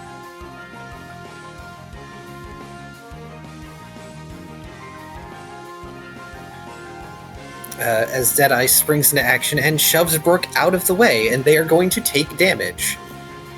This is going to suck.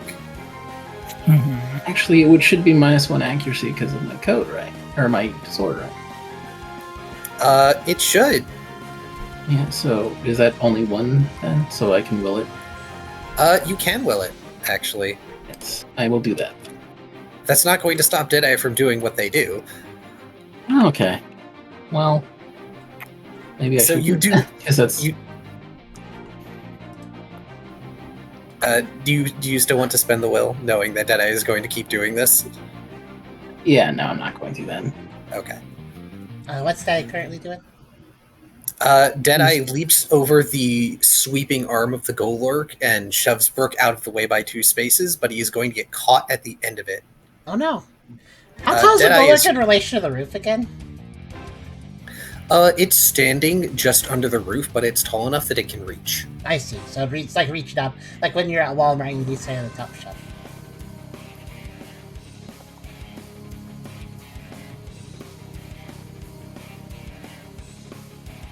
This is normal. Oh, Deadeye is fine.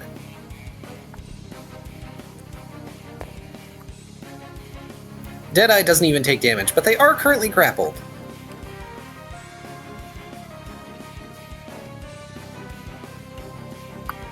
And that is the Brute's turn, which means it is now the NPC's turn, if Tucker would like to use Liar for anything.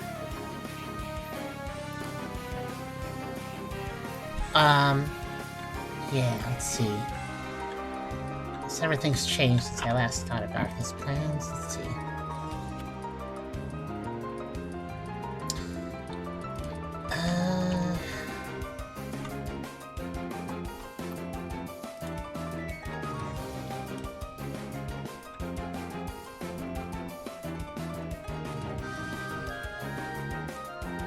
Side note, does Lumberry actually help whatsoever with debuffs?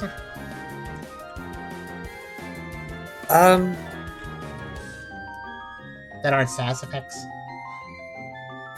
No.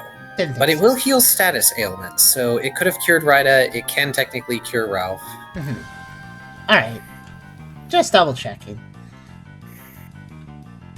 Also, I'm surprised ground types are not resistant to things like fire. Yeah, there's a number of things ground types could be resistant to, but they just aren't. Well, okay, maybe certain Pokemon, but... alright. Can you clue me on what camouflage exactly does? I forgot. Camouflage, it changes Liar's type to that of the surrounding terrain. So this would change Liar to be ground type. I don't... Interesting ability, but I don't know if it really does help much here. It's just a move that Sawsbuck have. So it's based on where they're standing, huh? Yeah, it's...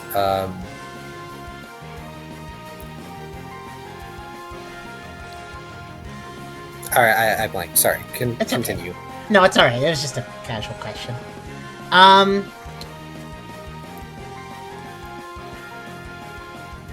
Is the... I'm rolling for Deadeye. Please proceed. Okay. Deadeye's turn goes first, though, right? Let's see how that resolves.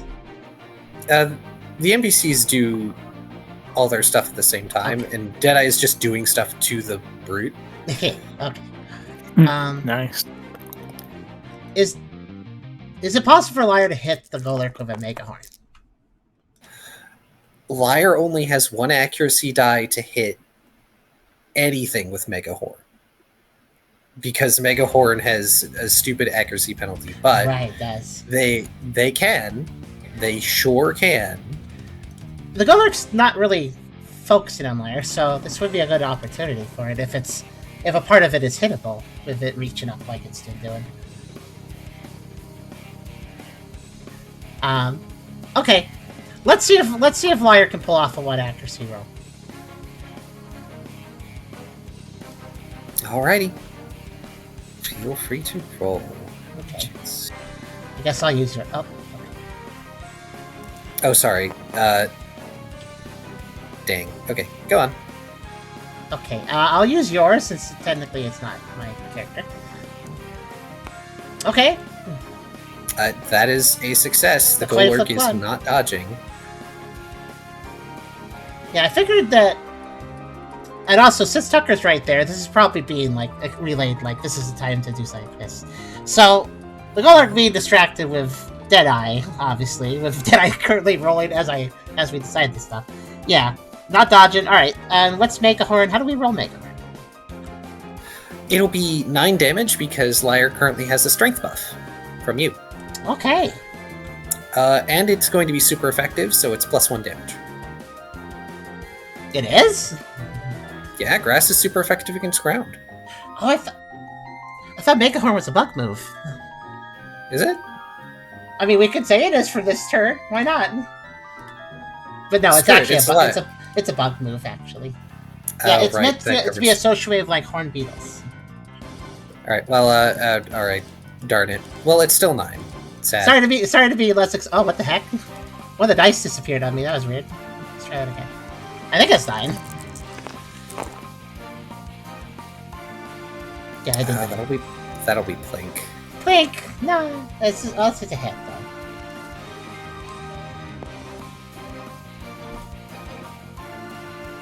though. Oh, right, it has the veil, so the Plink doesn't matter.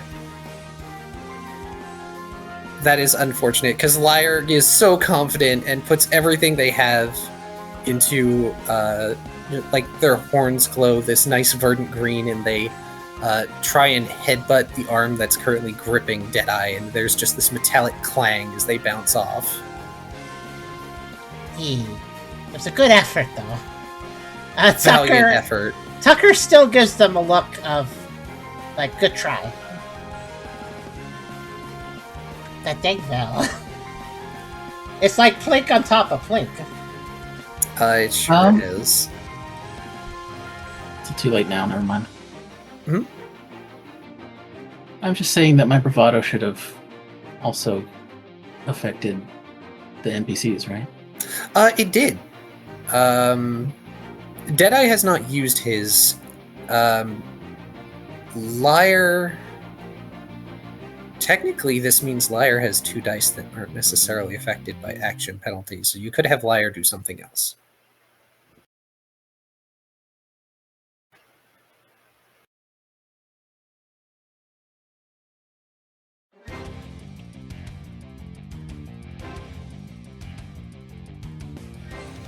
Hello? Oh, I'm sorry, what?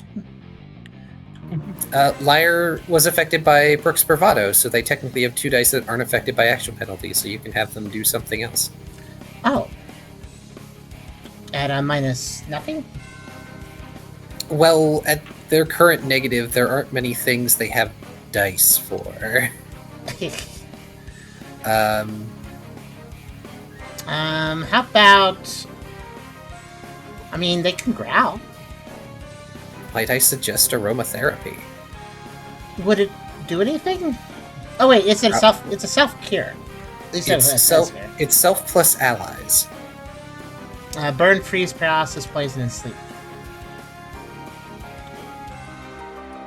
Would that hit Ralph from this distance? Yes. Oh. Okay. Is it just battlefield wide, much like that aura ability? Yes. Okay. Yeah, absolutely. Then let's roll aromatherapy.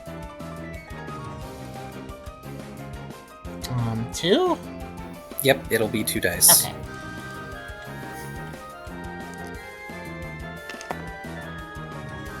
Yes. Enough to make it happen. Ralph, you're not asleep anymore. Yay! Alright. That's the NPC's turns, which means we're back at the top of the round, and Tucker can take theirs. So, out of what we've seen tactically, is the galley controlling this particular group? The Gallide seems capable of commanding them, yes. Okay. And what's my movement range again? It is your dexterity, which is 4, currently. Yep, you have no dex down, so it is 4. Oh yeah, Oh, that's good. right. At least. Ryda's dex down was from the paralysis. Mhm. Oh, that's right. Yeah, that can be removed. Excellent.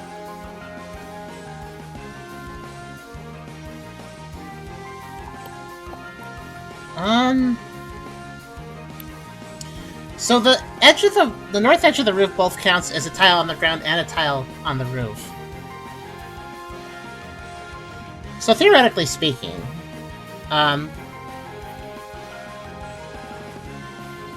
could one do? I think if you were just Yeah? I think if you were just on the edge of the roof, you would be able to have line of sight. Yes. Okay, how tall is the roof again? Like, how many stories is this building? I believe last I described it was something like 20 feet high, unless the chat wants to correct me. 15-20 feels like the correct amount. Okay. And is the glade fully under the awning? Or are they... The awning is not wide enough for a creature to be fully under it. Okay. Just thinking. 1, 2, 3. Diagonals are 1.5. How does that work if you move 3 tiles, you have 4 movement? Can you move a diagonal tile still? Or you just Yes. can't? Oh, you can. Okay. Yeah, we have mentioned that it is the same as a single move. Yeah. Unless you're Okay. moving 2 diagonals, the 0.5 doesn't matter.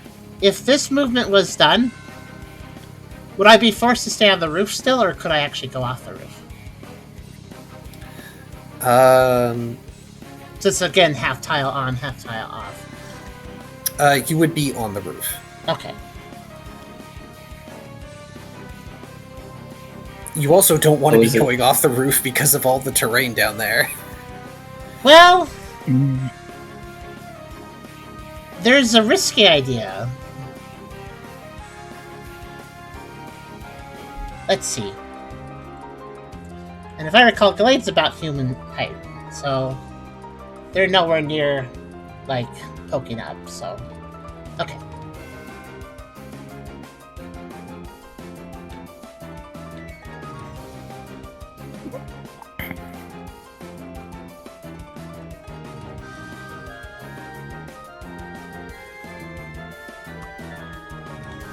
Just studying, hold on.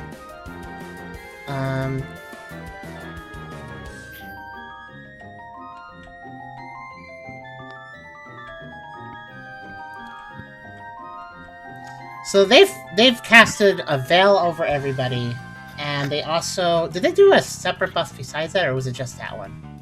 Just that one thus far. Okay.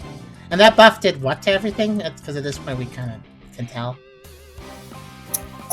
It grants them damage reduction. Okay. Which seems to be helping them out immensely. Let's see.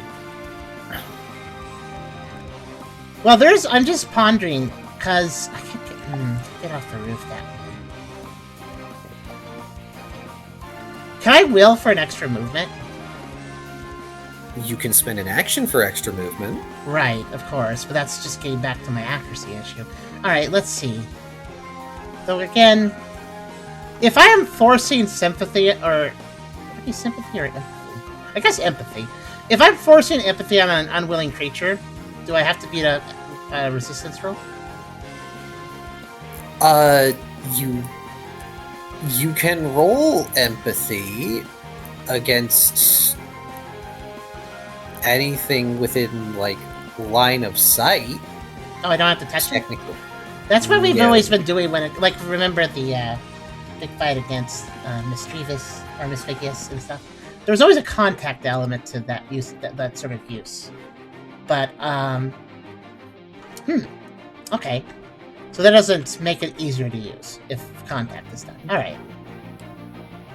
It might make it easier to use with contact. I don't know if you want to use empathy on these things right now, but you do you. Well, I know. I understand the signposting here, but I don't really have a lot of options. Everything I generally do has been kind of shut down one way or another. In fact, it's great to write a cured their paralyzation, but that was my one ticket to kind of mitigating my accuracy debuff, and that's gone now. So I'm trying to figure out what even to do. Hi there, Adrian.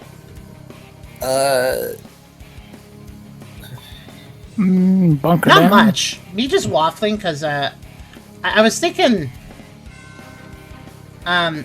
Basically, Tucker's kind of tactically backed into a corner here. Not literally, but tactically.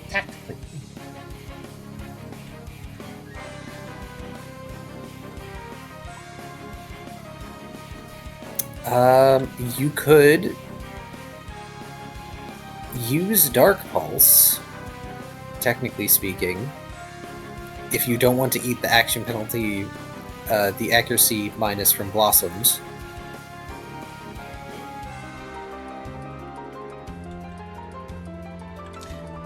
Dark Pulse affects that somehow? Well,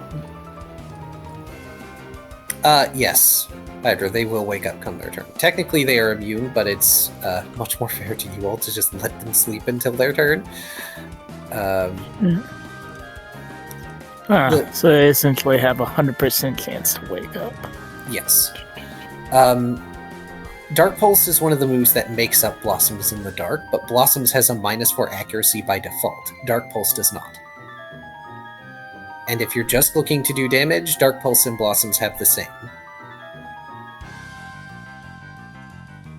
Oh, I definitely don't intend to use Blossom again right now.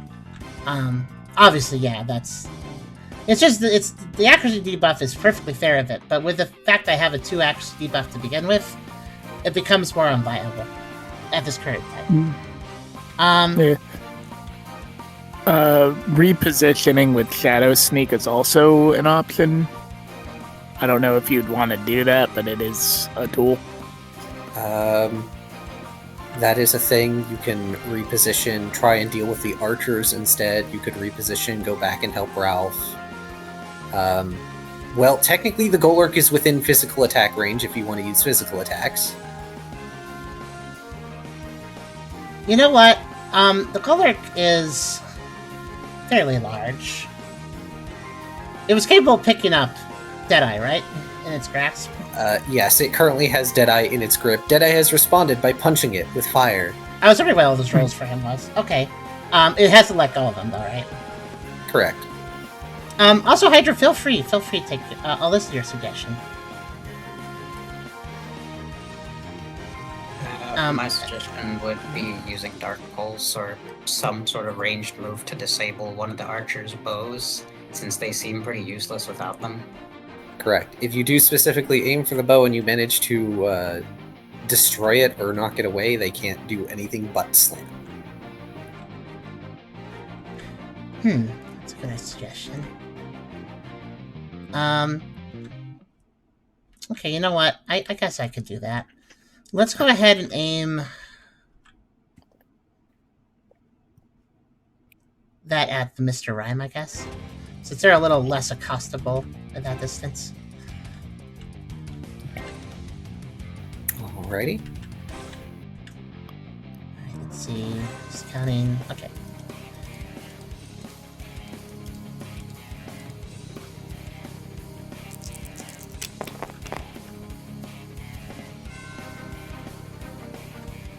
Alright, let's see.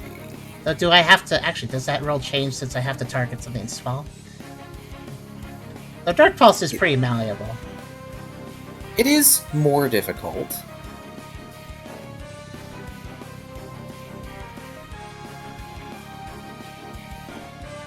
believe that's how much they have. Yeah, I figured. It was worth a shot. It wasn't a bad roll, but... No, it wasn't. They just happened to roll... Goodness gracious, that many ones.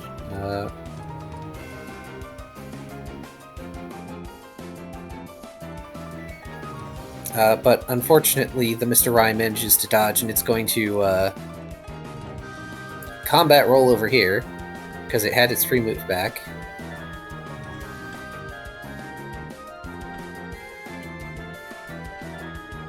But that does force it to eat an action penalty.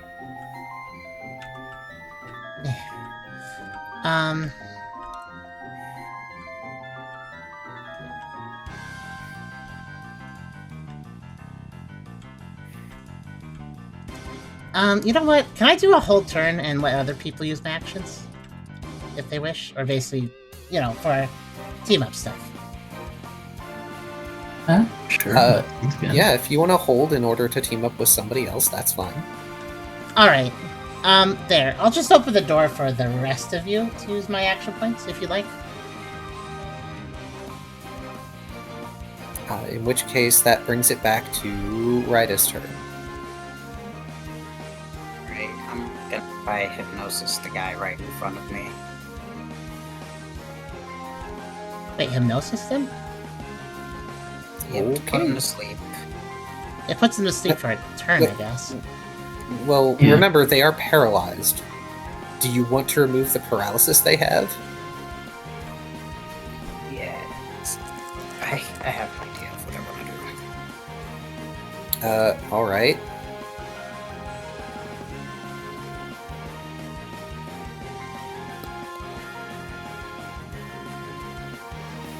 Maybe this doesn't succeed.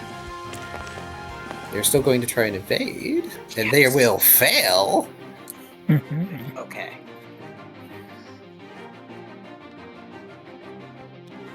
They're currently asleep. Could I get Tucker's assistance? Okay, what you need? So my intention is to use a physical dream meter via the scythe. My idea was for Tucker to enhance it with some sort of elemental affinity before swinging down. Your scythe is poisonous, right? Yes. So biting it is technically not both to my... psychic. Technically biting it would not be probably a good idea for me to do. I mean, you could bite like the handle, not the actual pointy bit, I guess. Or if the entire... I mean, I assume just the blade spin... I don't know if you poison the entire metal part or just the blade section, because it could bite the other side. Anyways, I suppose in the entire thing, and just the tip, you know? yeah. Then it's safe enough to bite as long as I'm careful. An Ice Fang could benefit that. Given that we do know the weakness at this point. Alright, that would be a -4 for me. Oh no, a -5 because Ice Fang has absent one there, and that there lost some accuracy. -5, okay. Nope, because of your Oh wait, hold on, you're right. flower. Flower. Yeah, Fang moves lose their accuracy penalty. Okay, so that's 5 for me. Okay, Dex 5 Brawl. And I'm making this physical. Dex 5 Brawl I'm minus going to 4. obliterate this thing. What's a crit again? 5. Or greater. Okay. Oh, so did I crit then? Yes, I believe so. I also forgot to add stab, so that's another. I have a 3 small dice. I have a small chance of critting too, let's see. I have 5 dice. Thank you for reminding me, Tucker. Oh, that's a. Oh wait, no, I actually have 6 dice. One more. It's not a crit though. Okay. 2. See, that is a total of 10. You are going to greatly overcome anything this thing could do if it were awake. So you may roll your damage. That was damage. Oh, that was damage. Right, Yes, I because it rolled can't evade. Damage. because it can't evade, of course. Why would we? Oh wait, no, that was accuracy. I didn't roll damage. Sorry. Ignore the last 3 dice. 3. That should be Yes. for the damage, not... Okay. So, Tucker, go ahead and roll your damage, which is strength plus 3, because you've got your strength boost. Oh yeah, I forgot about that. I have not So it been should be used. 7. No wait, I haven't used Okay. any strength until Okay. now. Did Yeah, 'cause Blossoms Yeah, is I haven't. I've been using special, so that hasn't come out. I forgot about it though. Okay.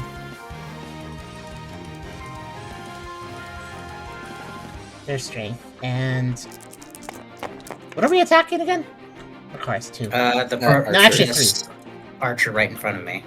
3. 3 and 7. So I mean, I guess it's partially Ryda's discretion, but technically I have 2 frozen dice I could roll. you won't need to, Okay. because I believe that's 10, which will end it. How much HP can I recover? 3. Let's go. Back in business, baby. It's technically 1 extra, as Tucker, Ryda, like, holds her scythe blade out for help, and you imbue your fangs with ice as you chomp on it just as she's drawing it. It acts almost like a grindstone, creating this frosty finish over the bone blade, and she swings it and cuts the Snover in half.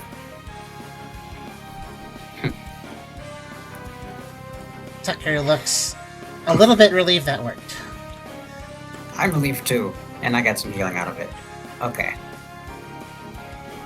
Speaking of, how long does it take to use a root salve on somebody else? It is an action, assuming they're adjacent. Okay. So, Is throwing not a thing? I think everybody has one, right? Oh, actually, no, Ryda does not have healing. Nope. Technically, Tucker, you do still have your free movement, as far as I can tell. If you wanted to free move and apply a root salve to Ryda, you may. I guess I'll just ask if they would resist that. I'm not gonna resist any healing. Okay, then yeah, we'll move to...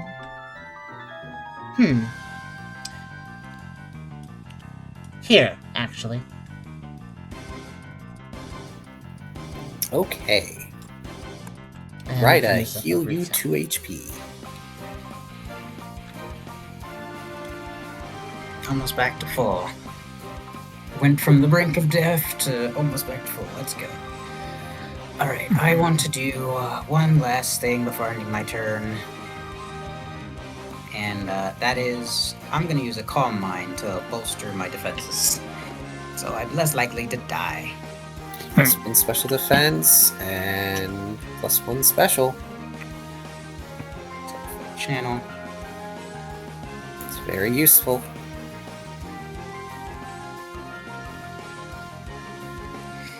Yep. I may have unintentionally overtuned the fight. Maybe just a smidge. Just a smidgen. I may have made them a bit tougher than I intended. It's fine. We just gotta play smarter. And pray to RN Jesus. Yeah, praying to RN Jesus might be appropriate. Alright, with that, I am going to just take my movement and go to here. Just imagine you guys over there, like, battered and bruised, like, this is the toughest fight we've ever had. Cuts back to Ralph snoring while the Mankey wails on him. So, the infected Gallade Knight just leaps up onto the roof with their movement and turns to face Brooke, brandishing their banner spear. for liege and land.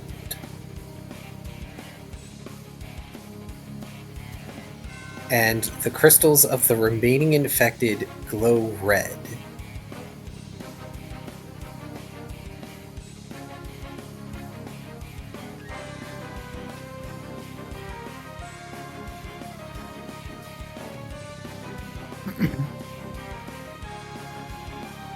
As similar to the Queen's Veil, a different field also overlaps over them. This one, this harsh red-purple hue that, unlike the smooth pale blue, it sort of ripples in spikes around them.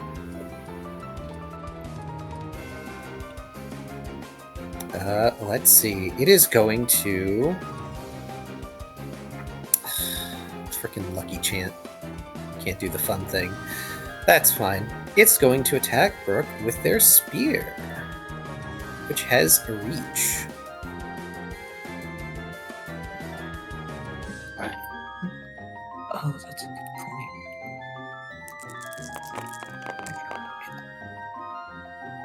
point. The order, so that's a 5. Yes.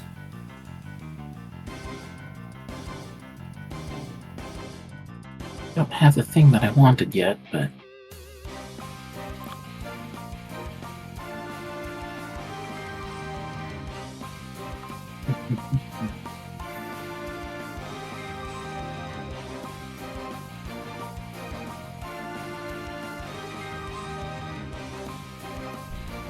So all the remaining guys are glowing red and look stronger, but it's hard to tell what they're doing.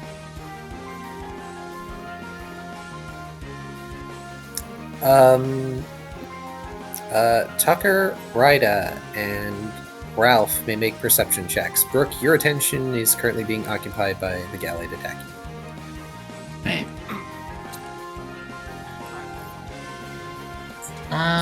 Okay, perception. What's that again? It's Insight Survival Alert, sorry. Ah, okay.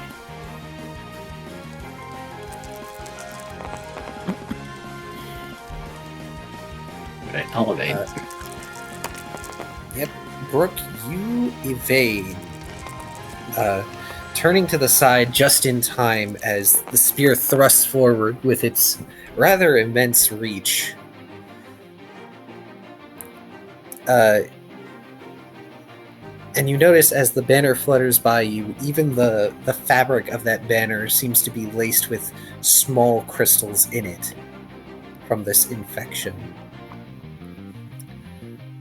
Tucker, Ralph, and Ryda, because none of you rolled a 2 or lower, the remaining infected are acting more aggressively, but they also seem to be in notable pain. Like, the crystalline growths seem sharper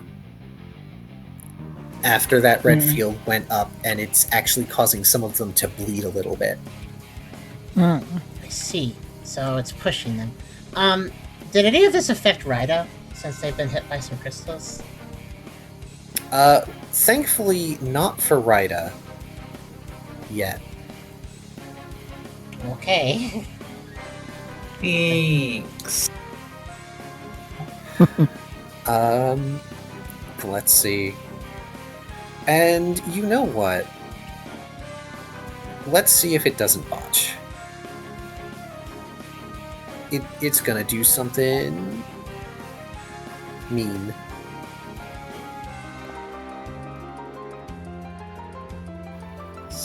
Gosh, that is a weird accuracy number. It does not botch as it raises its shield up against you, Brooke.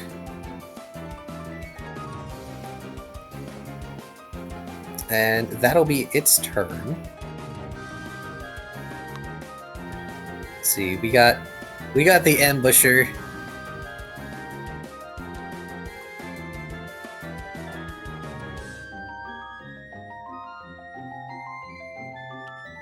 Still being a coward. Which means it is your turn, Brooke.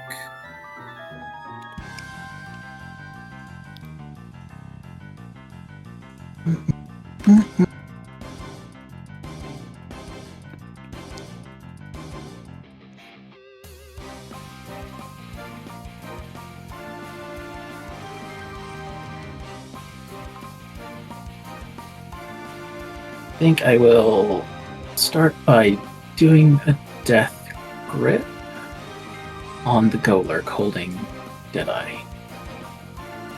I'll have to move forward for that.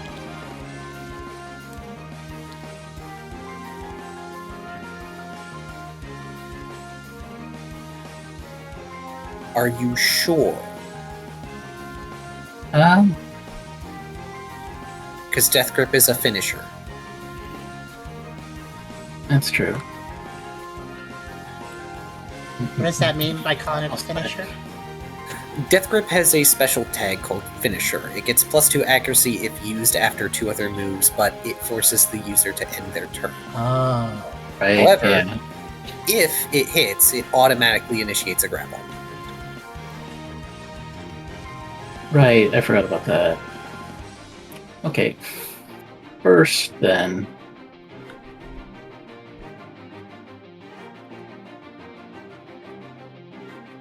Ooh, what do I want to use?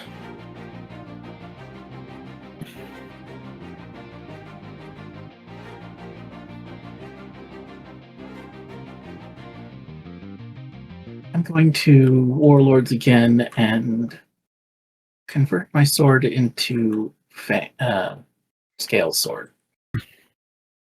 Oh, we're doing that move, are we? Yes.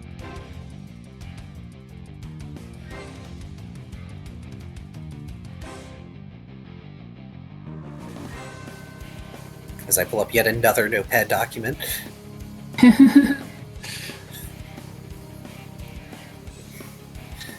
As your diamond shard briefly becomes Diamond Crest, a cutlass and paring knife formed of frost.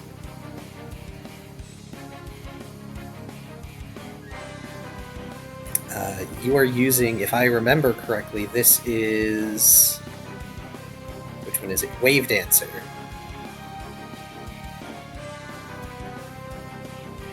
I believe so, yeah.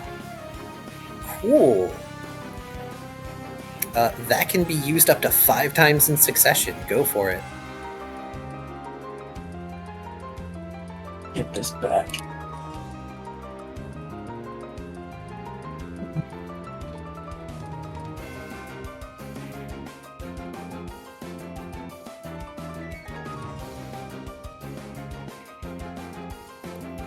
And that should be... I believe that is Dex Fight Roll for accuracy. Because, yeah. The listing didn't say which stats it was. Yep. Sorry about that. So it'll be your Dex Fight Roll -2 to start. That's 5, 9, so 9 flat.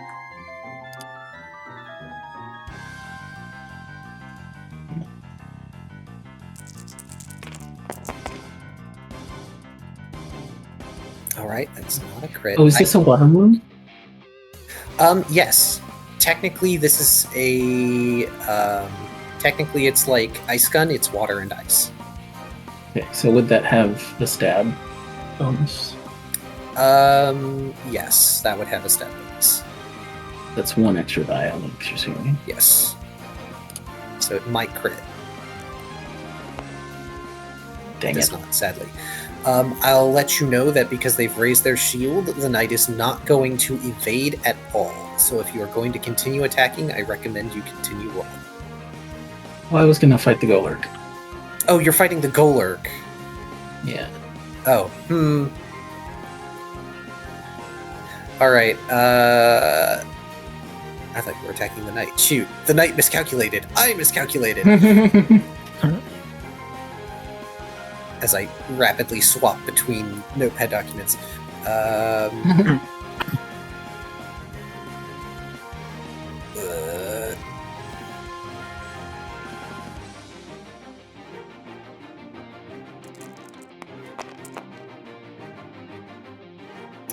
It does not dodge.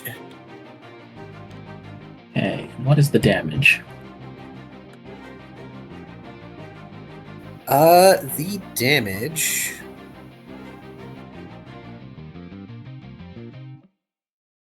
it's physical...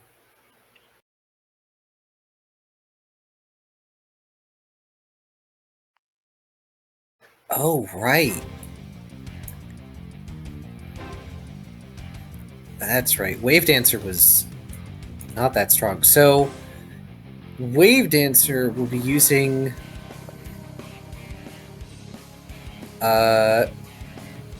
just your flat strength. Okay. Which is currently 7.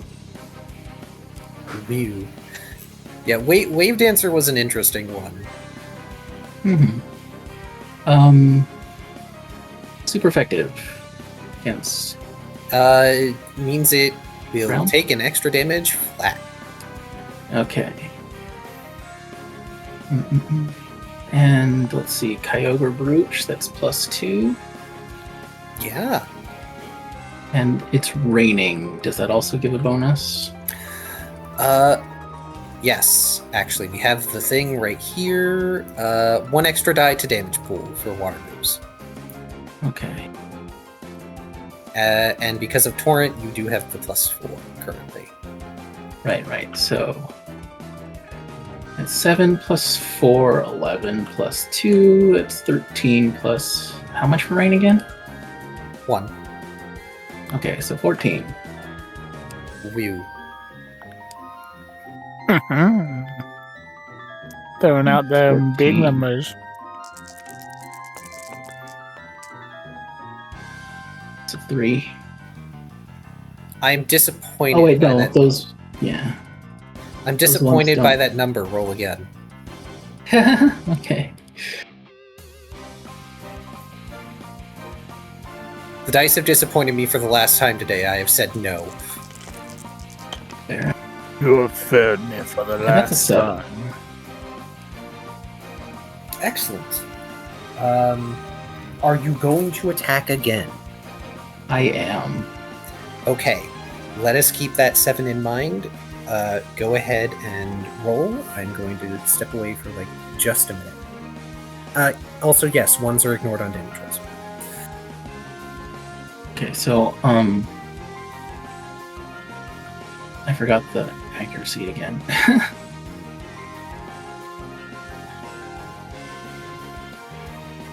Let's see, it was 1, 2, 3, 4, 5, 6, 7, 8, 9, 10, -2, so it's 8 this time.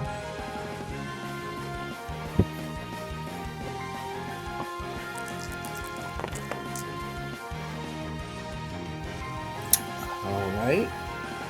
That's a 3. Let's see. I don't think.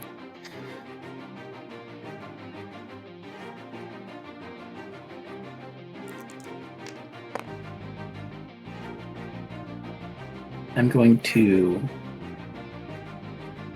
will that. Alright, that'll hit. You can make that damage again.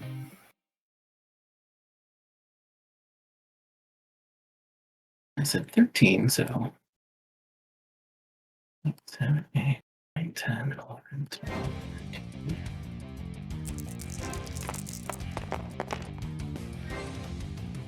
There's 7. Oh, 7 plus Um, 7. Oh, 8, actually.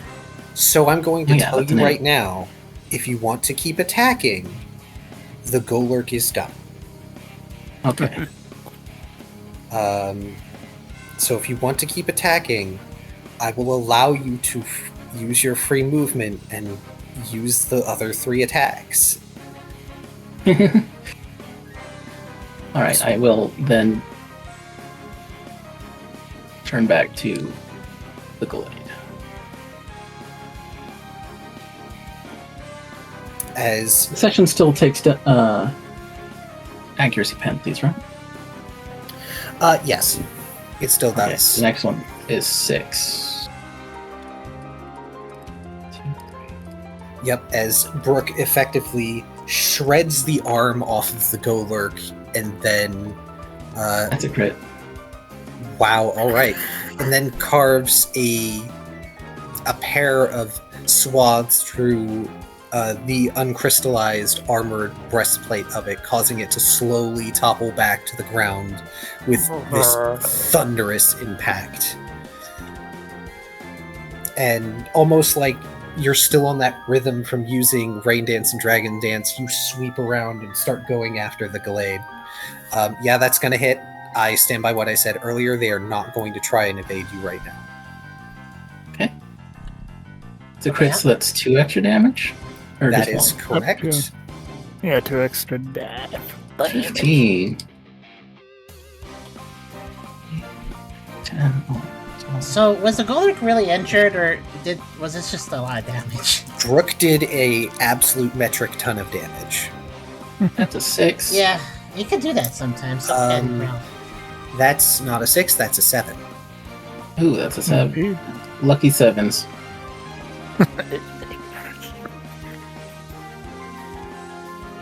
Rook the Blender. Brook is currently using Scale's signature move. Spinning around like a Beyblade shredding kitten.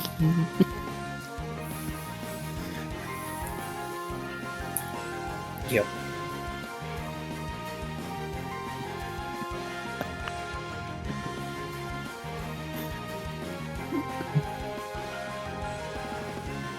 Are you going to attack a 4th time?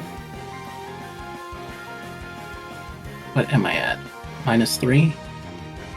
You are Or currently -6? at. You're currently at -8. 8. Let me see one thing. We're currently outside of being able to crit range, as far as I know.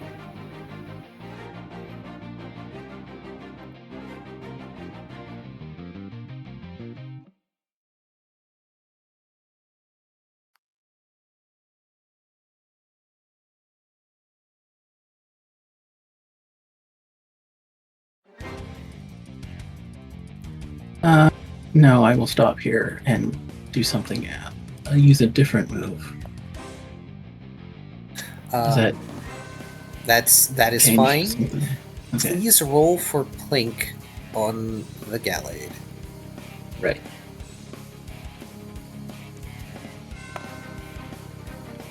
Unfortunately. Even through that buff?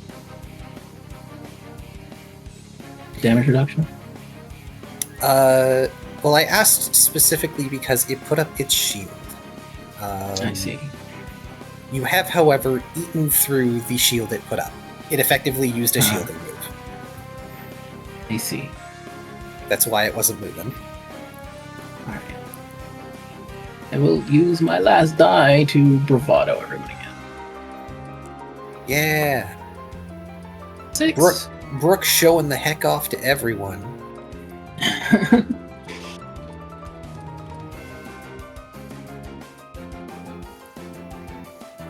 Okay, that makes it the archer's turn.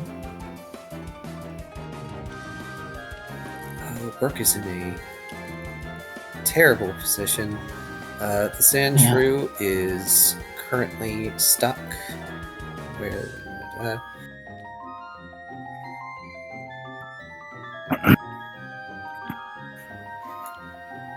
That archer is still climbing. That one is dead. The Mr. Rhyme is going to attempt to attack Ryda.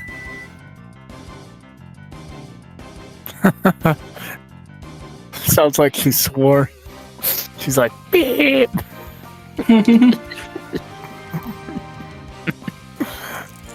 Sorry, that was my recorder. That's fun. I don't have enough dice to evade. Well, it can't crit you. Unfortunately, this is a crystal bolt. Of course. I'd expect nothing less. Yep.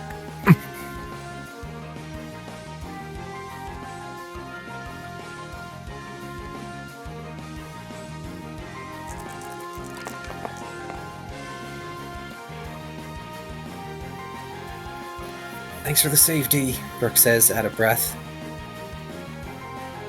And thank you in turn. That is 5 special. With that... I have enough defense to block it.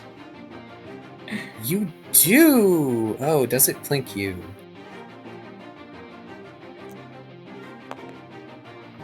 It does. However, because it is plink, I will be merciful and not give you another stack. Thank Arceus. It does, however, open up a cut along your arm as a neat little glancing blow.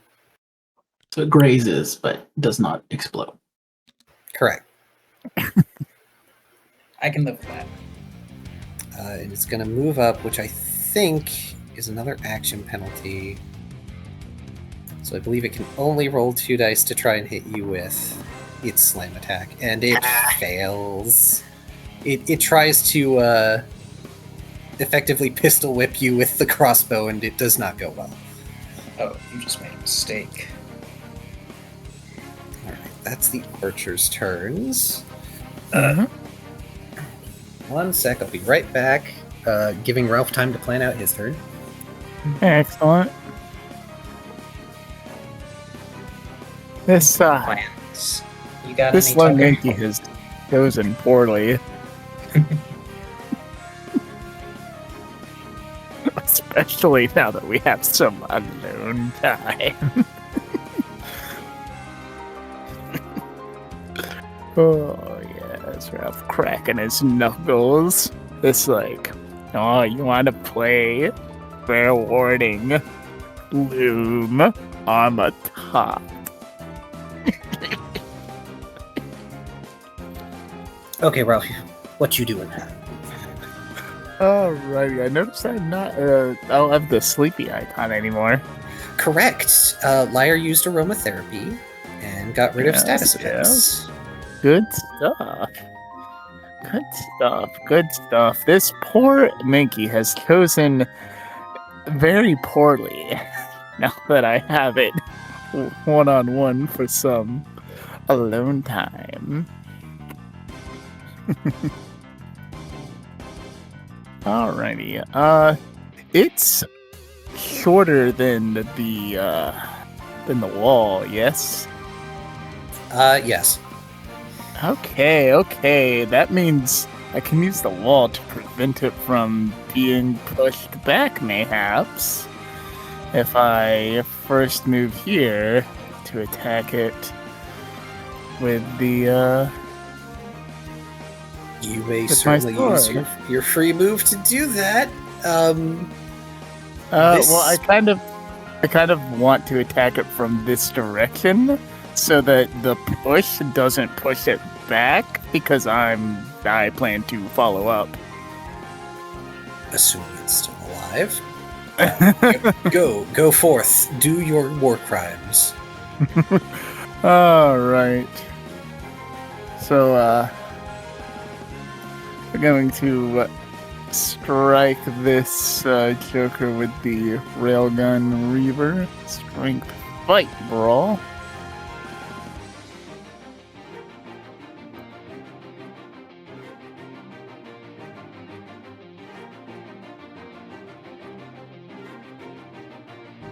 There we go.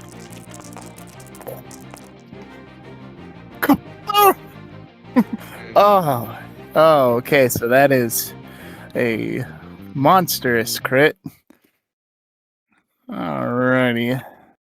So, instead of strength plus 4, we're gonna strength plus 5 that damage.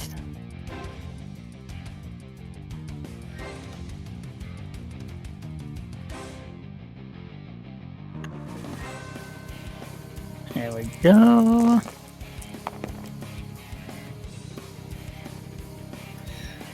It is done.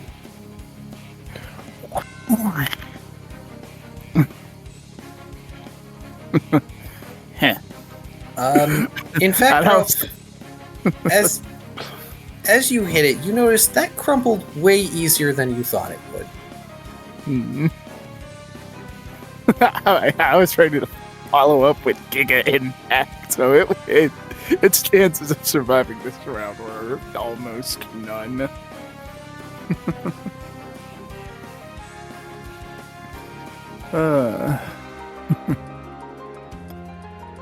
Oh, golly. Alright, so that thing is Billy. This he just grins. I really like this toy.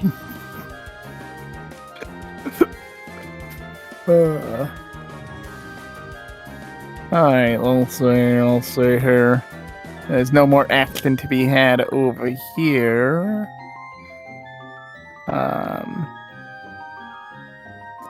And it was perhaps over preparation to reposition for that attack, but it is fine nonetheless.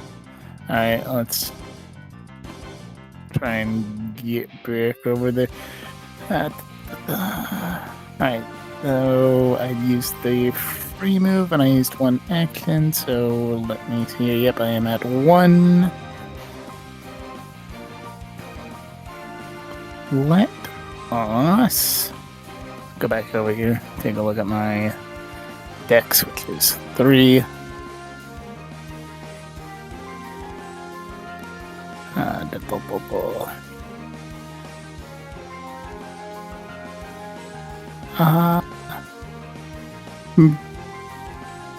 Burn 1 action to get a smidge closer. Actually,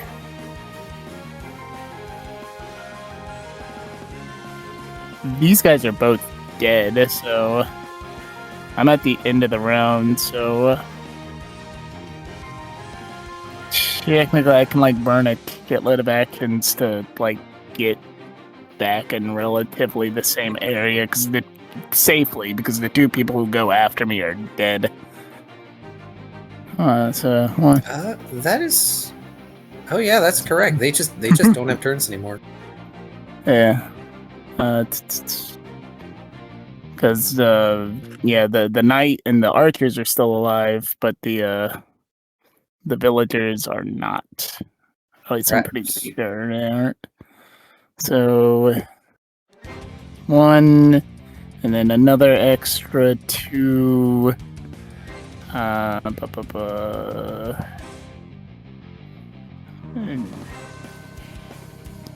Yeah, about here, and just be like, oh, I'm coming. I killed all my guys. Alright, so I'm at. That was 1 extra, 2 extra. I think I'm at 4. It doesn't matter too terribly much, but it might. Yeah, I'll just like shout from there. I'm coming. I'm almost there.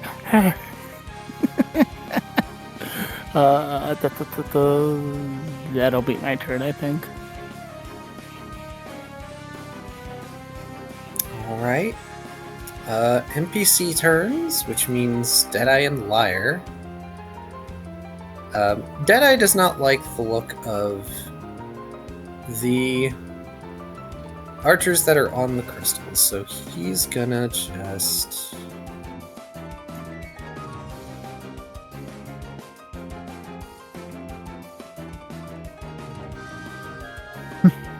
move over here. Ooh, I have an idea.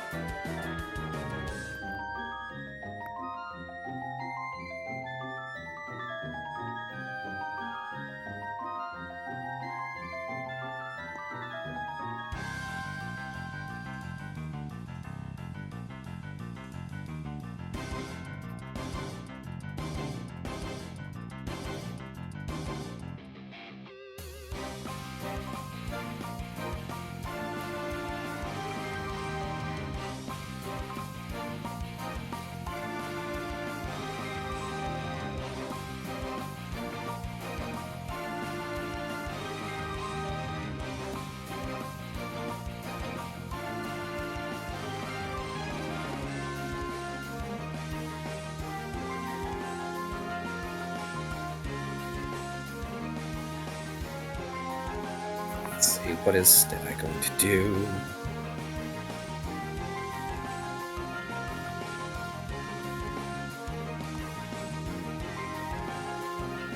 This electric stuff is non-functional.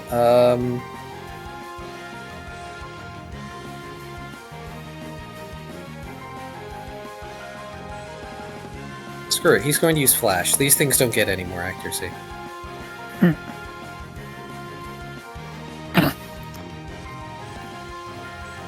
So many flares. Oh wait, the ambusher's underground. Dang it. It is Liar's turn.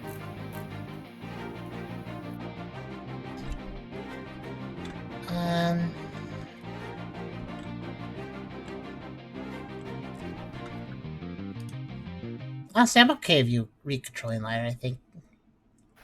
Okay.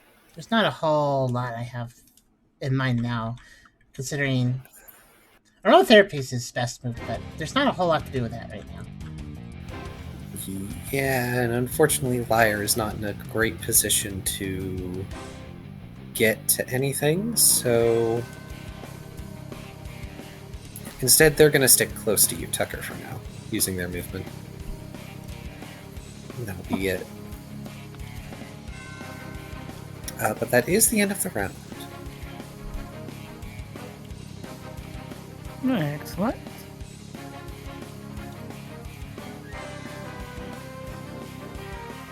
Which does bring us back to you, Tucker.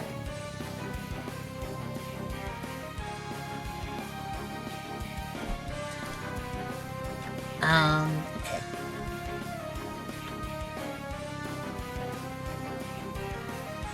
So let's see.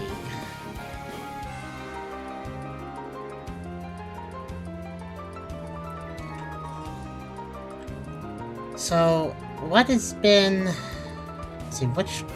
Besides the ones that went down, the enemies that got hit last round were... Sentry got knocked back a ways. Yep, it's currently wedged in there. It had to spend a turn getting out of it. The left guy finally decided to come over. It got tired of waiting. The ambusher is currently underground. It's not something you guys need to worry about. The Snover's been bisected. The Mr. Rhyme is being occupied by Rida. Brooke tore the Golurk's arm apart and is now currently engaging the Gallade. So Brooke went... the Gallade came up, right? Yes, it leapt No, up it's still... onto the roof. Oh, did it? Okay. Yeah. Makes sense then. It spent its movement to leap up onto the roof. Cool. That makes things a little easier. Yeah, sorry if you were imagining like you were like swinging down at it. No, it is up there. And what's Yeah, Deadeye's that makes current some sense. focus? Oh, sorry.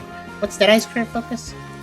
Deadeye is headed towards the two archers that are on the crystal. He used flash to reduce the accuracy of any remaining enemies around, which is mostly the ones that are on the roof. Okay, thank you for the recap of that. There's a lot of targets, a lot of things. Okay.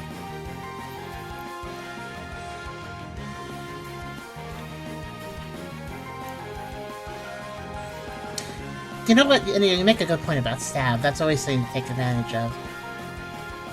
Even when ground is not something I can do weakness to, for instance. But I mean, Ice Fang. The stab's useful. Okay.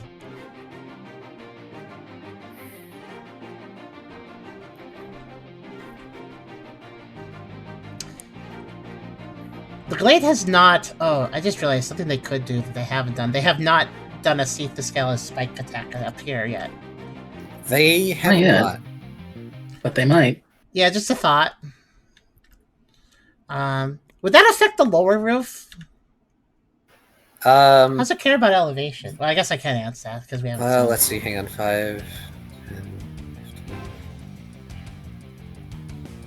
15, 25, 30. It would still affect, it just would have to creep down the distance of like the ledges. Okay. So it would still the hypotenuse. Yeah, it would still get all of you, technically speaking, if it were to do that right now.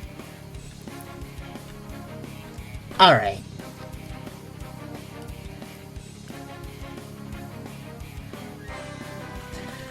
So, I know I asked this earlier, or a variation of this.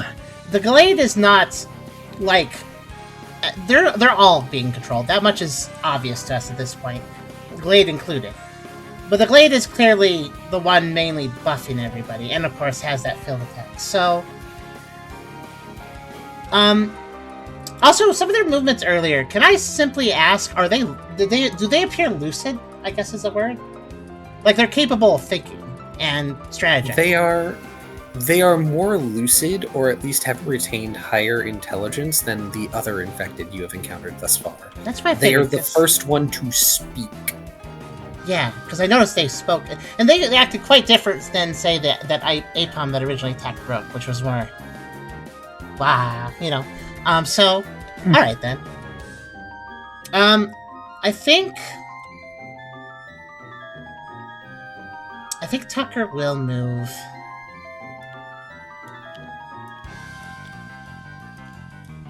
Up to here. And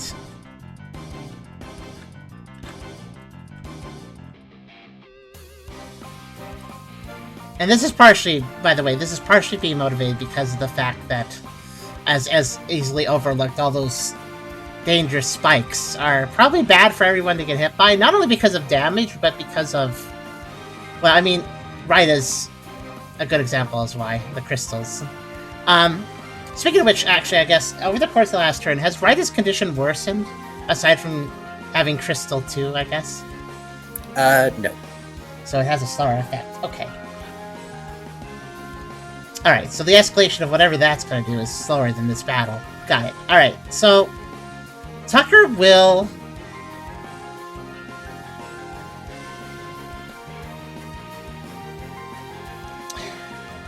give Brooke a side glance. Looking like... it's very clear that the Hyena is sort of gritting his teeth at what he has planned next, and will express to Brooke, I don't think we should all be getting hit by any more crystals. I'm gonna try something. And, though it's not maybe something that's necessarily safe for Tucker, there's gonna be an attempt at... Geez, I don't know which would be better in this situation. Probably empathy, right?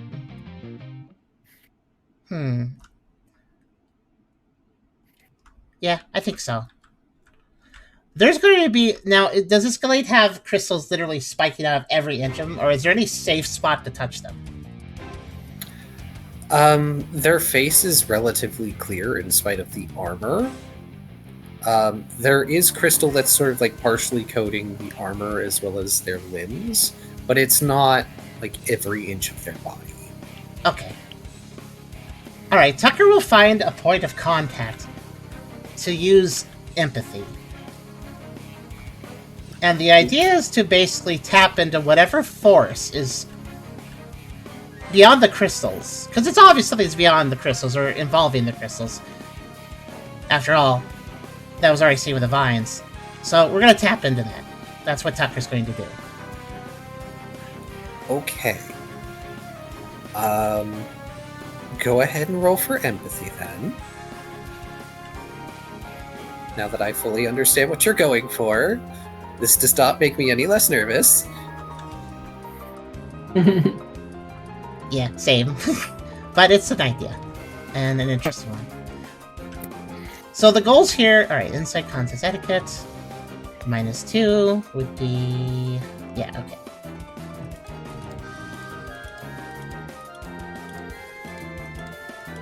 See, this is also one of my stronger rolls. Even with the -2.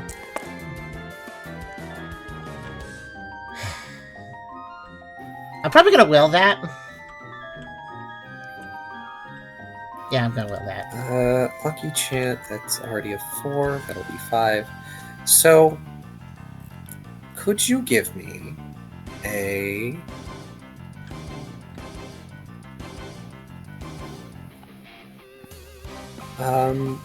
it would have to be Insight, Contest, and Instinct. This is in addition to what you're already doing. Alright, any penalties applied to this, or just flat? No, just flat.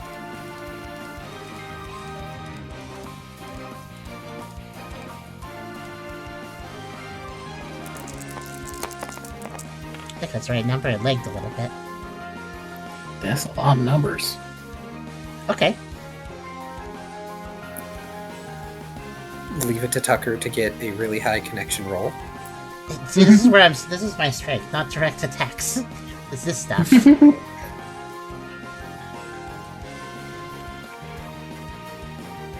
We can briefly go into, I believe it's Battle 1, number 45. Okay.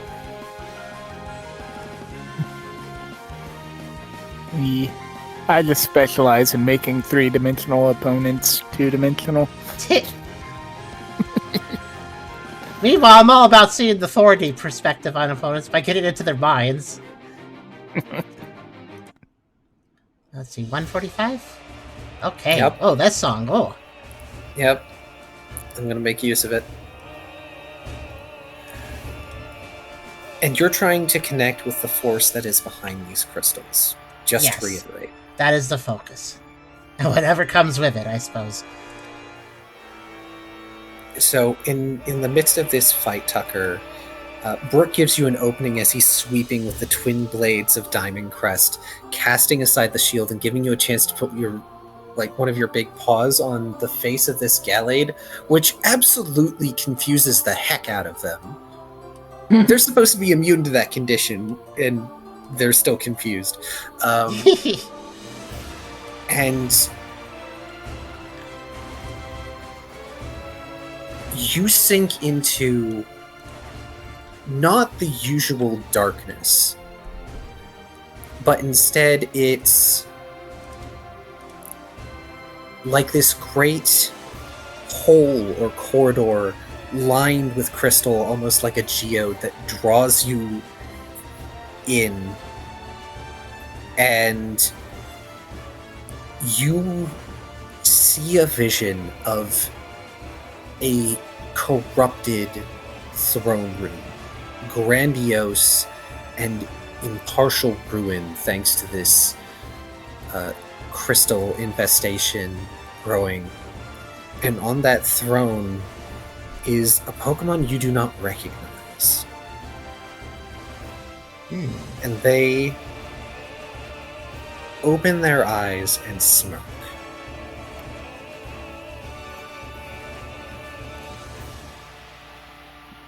One arm, elbow resting on one of the stone arms of the throne.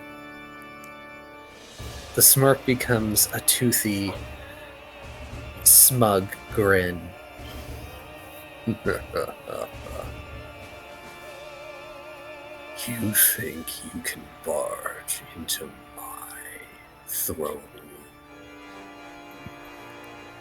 And you are intimately aware of how small you feel as they rise from this throne, and in this mental space they just seem to be larger and larger, towering over you like a titan.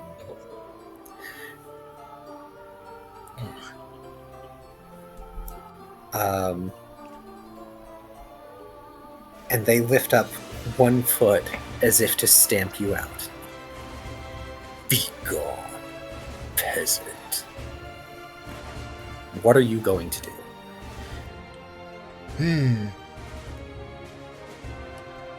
That's a good question. Let's see.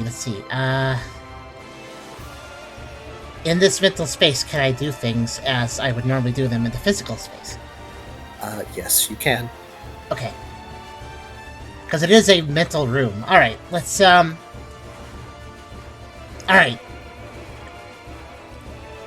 A shadow sneak. Not to leave, but to try to get around it. Go for it. Okay, what's my penalty at? You will have no penalty for this one. Okay. This is a different battle entirely. I It figured, sure but- be. And that should be...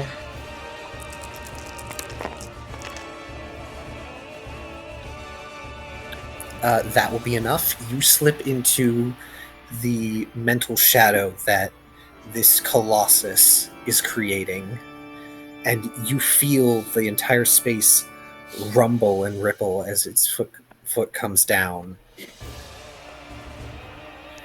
Out in the real world, Brooke, the Gallade shudders visibly and tenses up, sort of similar to how the other crystal entities will occasionally like jerk around like puppets on a string, which is very unnatural for them given how fluidly they've been fighting this far.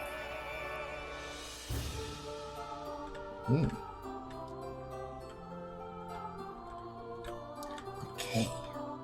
How's Tucker looking? They look fine for now. Just kind of standing there, frozen? Yeah. Kind of frozen, half reared up on their hind legs, paw pushed up against the Gallade's face. Okay.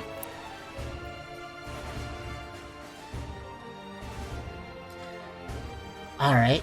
I presume I can slip out to the side of this giant? You can.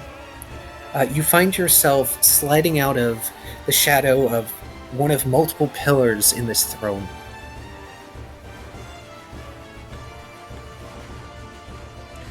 Alright, can I have can I speak? You can. Oh, go ahead. Okay. Tucker will address this giant, which is certainly towering, but Tucker holds his nerve and says, I knew it. This is more than just some infection. Who are you?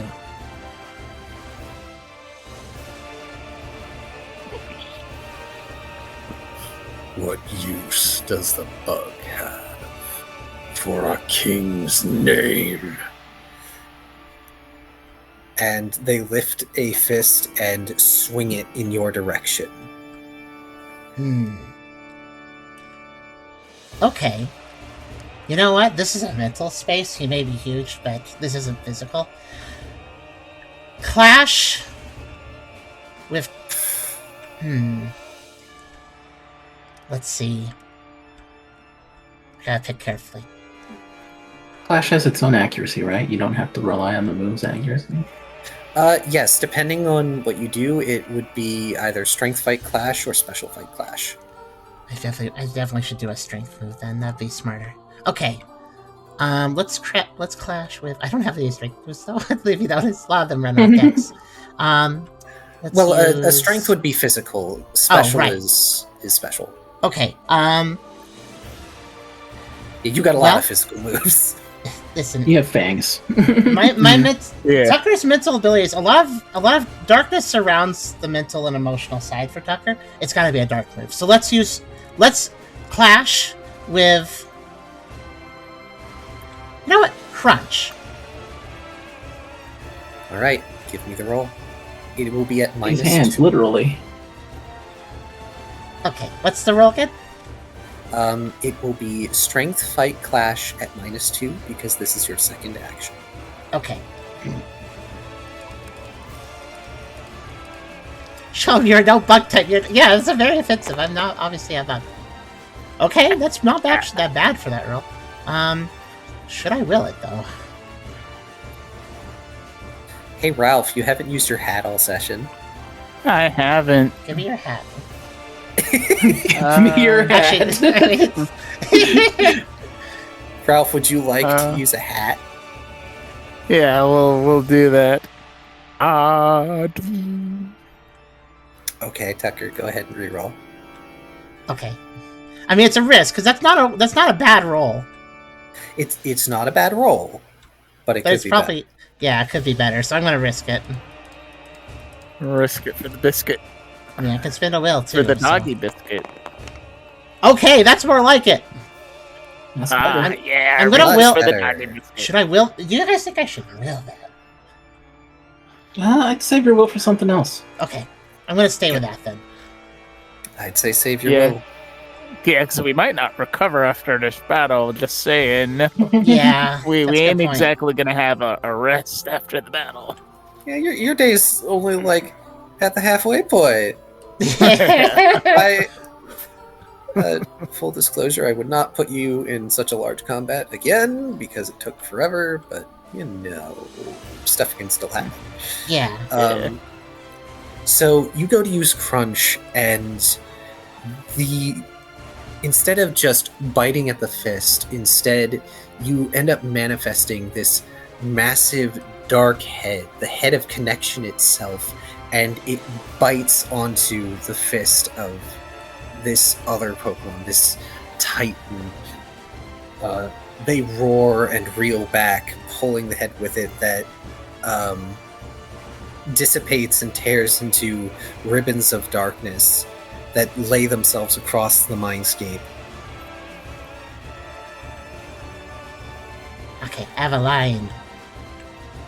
I'm gonna... after that happens, Tucker's gonna say, I may not know who you are, but I can tell you're doing more than just hurting their bodies. You're hurting their minds. I know something about affecting minds too, but not like you do.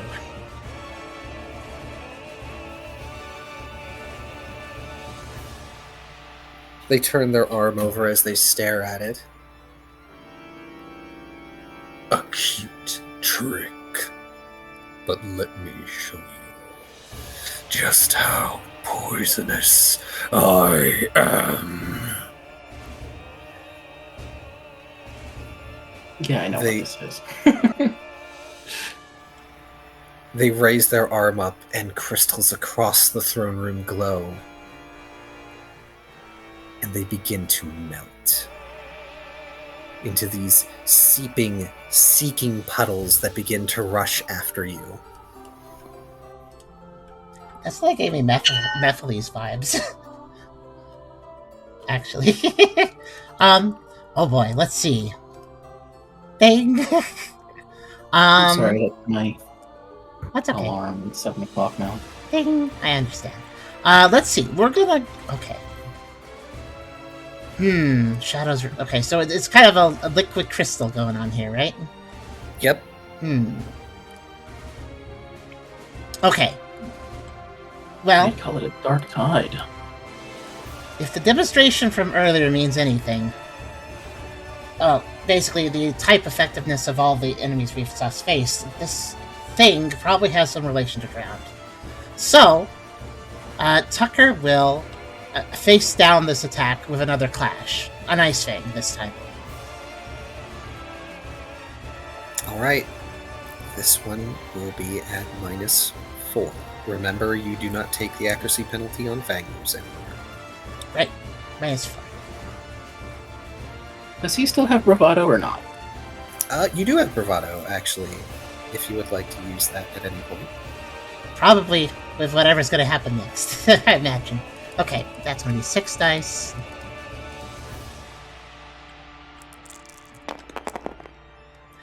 That's a 4. That's not bad. That's pretty... I think I'll stick with that. Should I will this? I think... No. This is fine for now. Alright. Tucker will respond to this rush of liquid crystal with a frosty preparation and will basically lunge forward himself at this puddle.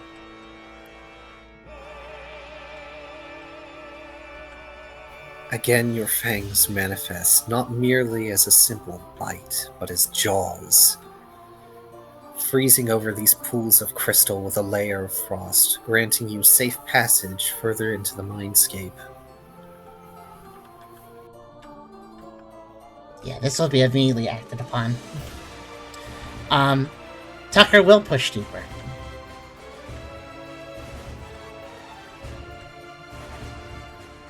Where do you think you are going to run? You can hear the heavy footsteps as they follow behind you. Wherever you don't want me.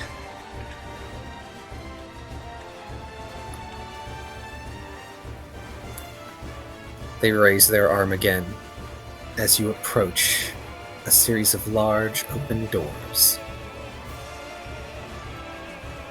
Is that all? They smile wickedly.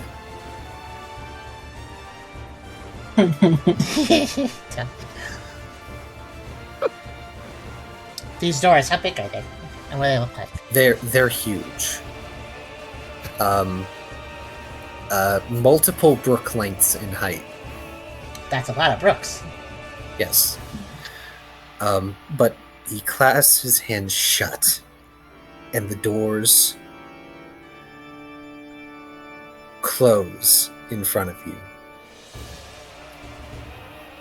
I think it's time you left, little peasant. And they invert the position of their hand and splay it open, and a hole opens up beneath you. Oh. Okay.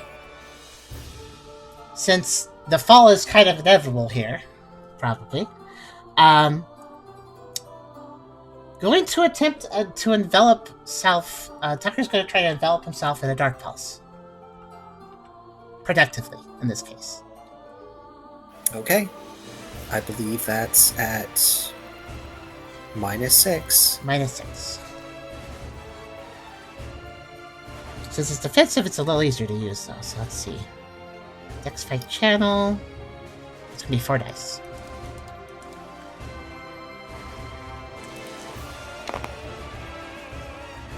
Do you want to use your bravado? Yeah, let's use bravado. Okay.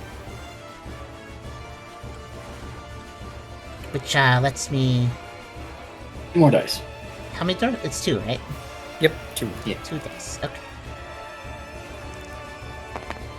Yeah, that's more like it. Much better as you wrap yourself in this protective field of darkness. You can hear that deep voice echoing as you fall into the pit. What a failure. I have no need for a failed knight. And the opening of the pit closes above you. You are shunted free, and you and Brooke both get to make an evasion roll. Oh, okay. You are only at a -2 penalty out here in reality. Yay! Alright then.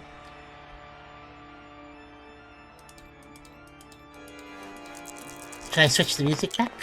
I have left the mental song. Not yet. Okay, thank you, That's a Lucky 3. Chat.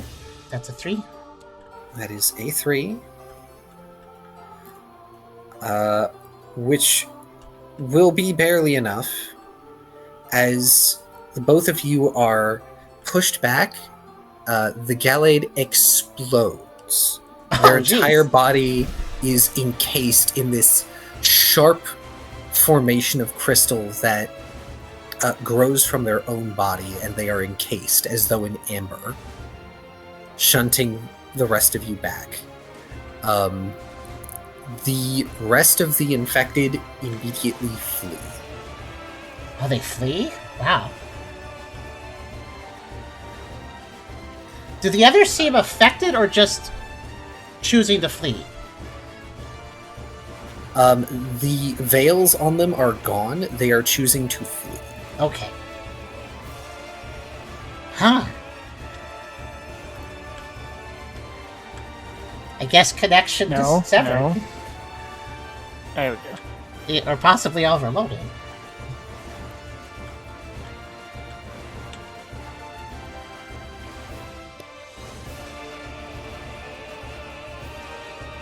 It was the commander. Yeah, it was the commander. Yeah. Oh, sorry. Brooke will say, "Whoa, Tucker, what the heck did you do?" Looked behind the veil, I guess. These guys are being controlled by something malicious. It towered over me, but I think I fought it off, at least for now. We'll talk about that later. We can swap to Dungeons 215 again, if we're going to keep on theme. 215.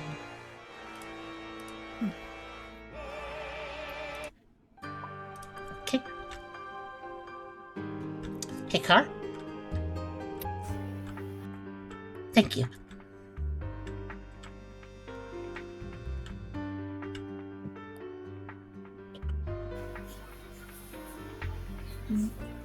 I hesitate to say you're welcome because y'all aren't even in the castle city yet. I know. But still, I appreciate that scene. The dice were with you, generally speaking. We're not going to talk about how a hat had to be used. It was a mental round. The rules are a little different.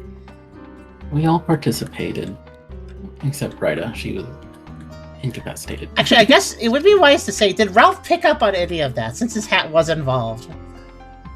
Probably not. I feel like the hat is more not. Okay. Yeah. meta just gaming like- kind of thing.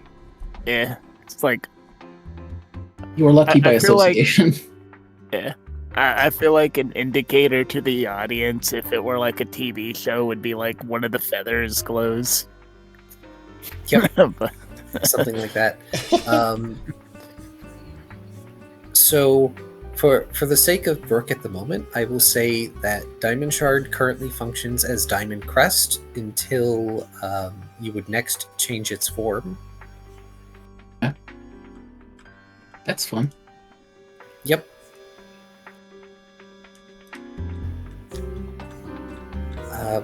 But yeah, the other infected have fled. They are either fleeing inside buildings or just the vicinity in general. You have left a fairly bloody trail in your wake. yeah. But you are now once again free to explore Halfcliff and talk in general. I will say that with the Gallade crystalfied,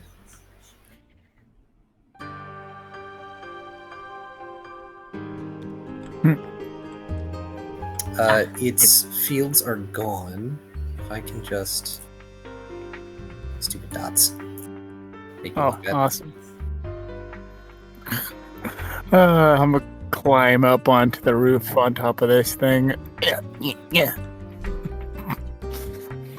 Use the go lurk. It's quite the going. That's what I was planning on doing on my turn. I was gonna like drag its body over with psychic and use it as a ladder. Yeah. Well, that was. I'll walk over.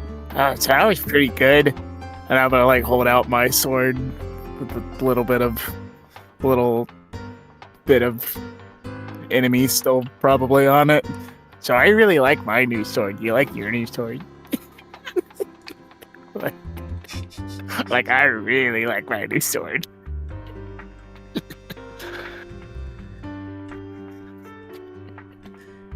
Yeah, Brooke and Ralph made very efficient use of those swords.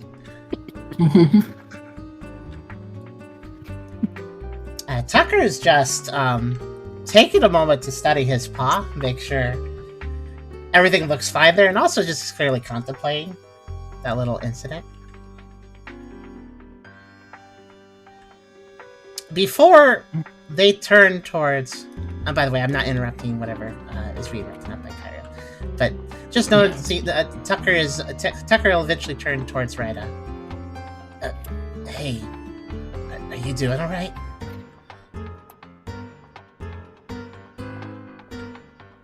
Should I wait for Kyrio's thing first? Yeah, probably. Okay, we'll wait. Okay. I figured as such, which is why I was holding off on saying anything. I wasn't sure. It was either addressing Rita or addressing Ralph, so I hedged my bets. Mhm. Does Tucker's paw look fine? By the way, there is a small scratch on one of your paw pads, which is sucky. It stings. You evaded any real damage.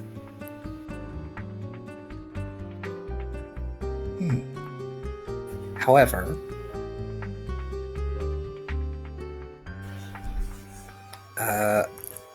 I would need you to make a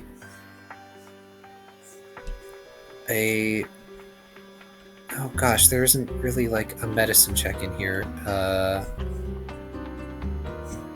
I guess a smart survival nature check, That which seems is still fine. pretty good for Yeah. you. That seems pretty good.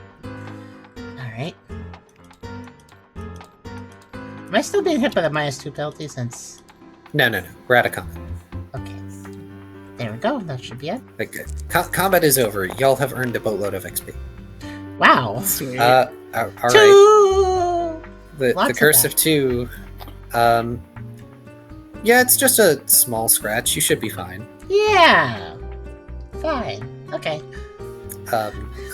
Above table / out of character, Tucker currently has Crystal 1. Okay. We should probably note that then. Let's see. I've noted it on your little icon, same as I did for Rida. Okay. And, oh yeah, here's what's back. I'll put it on the sheet.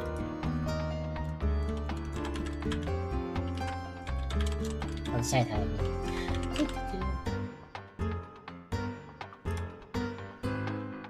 We'll approach Rida and forcefully but somewhat gently examine the crystals they've been stuck with. We'll have to keep an eye on these. If you start hearing voices or acting without intending to, let me know.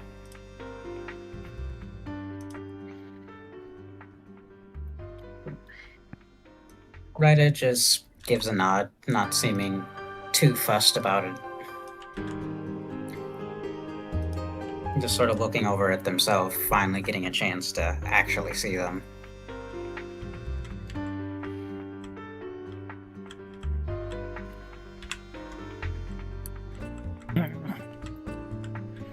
Oh, that's nasty. You don't reckon it's safe to just pull them out, do you? Can you do that without touching them? Deadeye steps over. One way to find out. And they are going to yank out one of the crystals. This is not medically recommended. So, Rida, that hurts. Take 1 damage. What the fuck? Kill me! He's a little aghast. It's like, whoa. But Deadeye has pulled out... It's a fairly sizable, like, a finger-length chunk that was stuck into Rida. But it's not, like, overly barbed or spiky. They just sort of observe it a little bit, shrug, and then toss it over their shoulder, and it sort of clinks harmlessly on the rooftop. Honestly, if this is infection, probably better to remove. You know we're not big on caution, but dang. Rogue rubs the back of his head. Deadeye rolls their one good eye. Oh, please. Half my arsenal is ineffective against these things. Either I'm going to be infected or not. Guess we'll just have to take down the ringleader then. Just to note, Tucker, since Liar's right beside you and they've been sort of like fretting over you a whole lot, they make like... You know that pouty face some characters make in cartoons and anime that looks like they're puffing out their cheeks? Liar is doing that in Deadeye's direction. Liar probably is aware that Tucker was looking at his paw for a little bit. Eventually, Tucker just kind of shakes her paw, like you do with a minor energy, and then puts the paw down. Tucker may not have rolled enough to know if there's a problem yet, but Tucker is still mindful of the cut, even though it seems fine. So, well, it's on one of your paw pets, so it's it's like not a pleasant. That's a reminder. It's like ow, ow. Not enough to walk with a limp. It doesn't feel good. You're rocking your shoe. Yeah, like that. But with the mention of the ringleader, Tucker's face darkens. Yeah, I think I sort of met them. And Tucker will recount with the group what he experienced when doing that mental connection.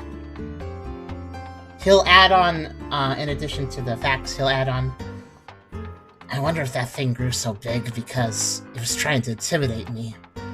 Or if it really is as strong as it was trying to represent. I don't know. Maybe you could have grown real big too in the dream. Tucker kind of chuckles at that and mentions, Well, my attacks did for a little bit. Brooke will ask, did you not recognize the Pokemon, or could you just not see it very well? Car, was it shrouded in darkness or not? It wasn't shrouded in darkness. It was just not a Pokemon that you recognized. Okay. Tucker shakes their head. I got a decent look at it, but I didn't recognize it. And Tucker will recount the details that he can say about it. Which, what were they again? May as well recount them. Humanoid? It seemed like it was acting like a big old giant. Did seem to have 2 feet, yeah. They were a large, bulky, less humanoid, more like a big dinosaur or dragon of some kind. I have a good idea. I do too, but there's no way Ralph would actually know it, so I'm not going to say. Very little chance Tucker would. Also, you can't be sure if it was just because of crystals and the fact they glowed, but you're fairly certain it was purple. Yeah, as a player, I'm like 100% sure I know. And I make a roll to see if Brooke can guess. You can totally make a roll to guess. In fact, take +2 to your roll because Deadeye told you what he was looking for. Right, yeah. What am I rolling? Probably smart survival nature. Okay. Also, I have a weird question. Could Tucker infer if that mental location was a mental version of a physical location or purely just a mental location? That would be... That would be a smart contest logic. Okay. I'll roll that. Ryda, this is ringing bells in your head. It is ringing many alarm bells in your head. I use smart survival logic to use my memory as a traitor instead. Yes, you may. Apparently, I really want to know about this. That's all right. Holy crap. Listen, just have me not do a combat roll and it's just way better, apparently. I guess so. I guess the dice have decided that... No. Oh, man. The more I use my brain and emotions, the better it is for Tucker. That's a 2. Oh no, Brooke though. On the other hand, yeah, Brooke, you have never encountered such a Pokemon in your life. You're almost certain this has to be the Pokemon that Deadeye is after, and I mean clearly, Ryda, but you have no idea what Pokemon this is. You've never encountered it before, which is insane. You never went to the, what was it, the Vermilion City Gym, or the Viridian City Gym? I'm not convinced they've ever been to Kanto at this point. Entirely possible. I understand now. Yeah, okay. Tucker, that place was too detailed for it not to just be a one-to-one replica of somewhere that Pokemon is. Not where they've been before, where they are. Then Tucker will relay that room was clearly a physical space, and that's where whoever this regulator is. And given the size of it, it was clearly not just a normal building, right? No. It is big. I mean, big enough for it to turn giants try step on Tucker, so... The size alteration is probably mind space stuff, but... Yeah. You've seen the castle in the distance. That was clearly an enormous throne room. It is probably the throne room of the castle. Tucker will express that, saying, I mean, I guess it's not that much of a stretch to say it would be in the castle, but that has to have been where it was. Ooh, so we get to fight a king. That's pretty neato. They aren't a king. He certainly was trying to act like one. Love my subtle wordplay. All you. Brooke is going to look at Ryda and say, what do you mean by that? They're no king. You can see Ryder looks visibly angry and a bit shaking at the same time. Do you know what this is? I don't know. I do, but we should get there as soon as possible.